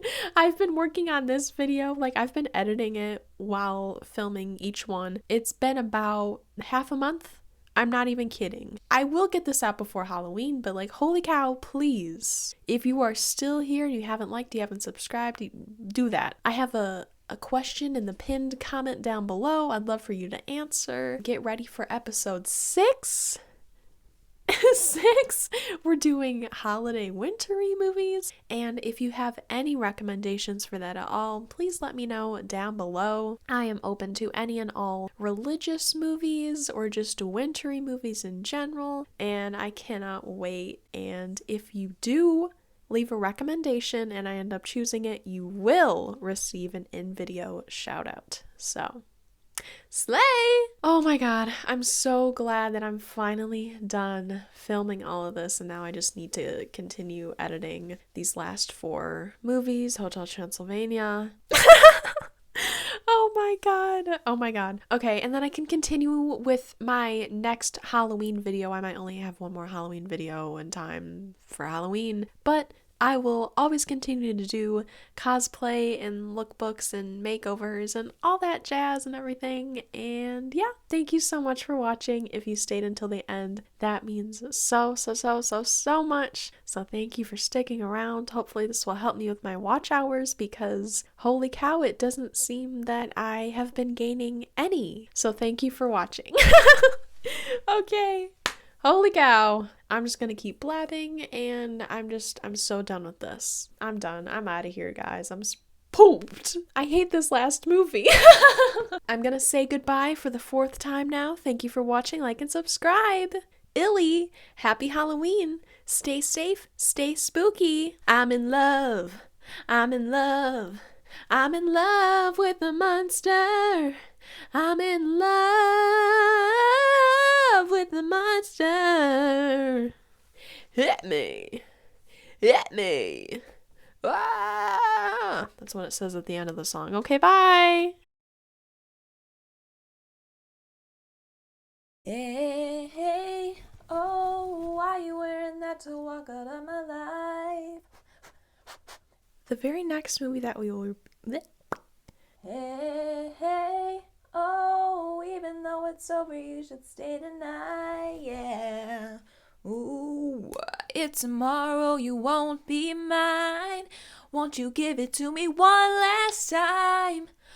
Oh, baby, let me love you goodbye. Oh, baby, let me love you goodbye. Oh, baby, let me love you goodbye. And then the next song in the album, I wanna write you a song. Okay.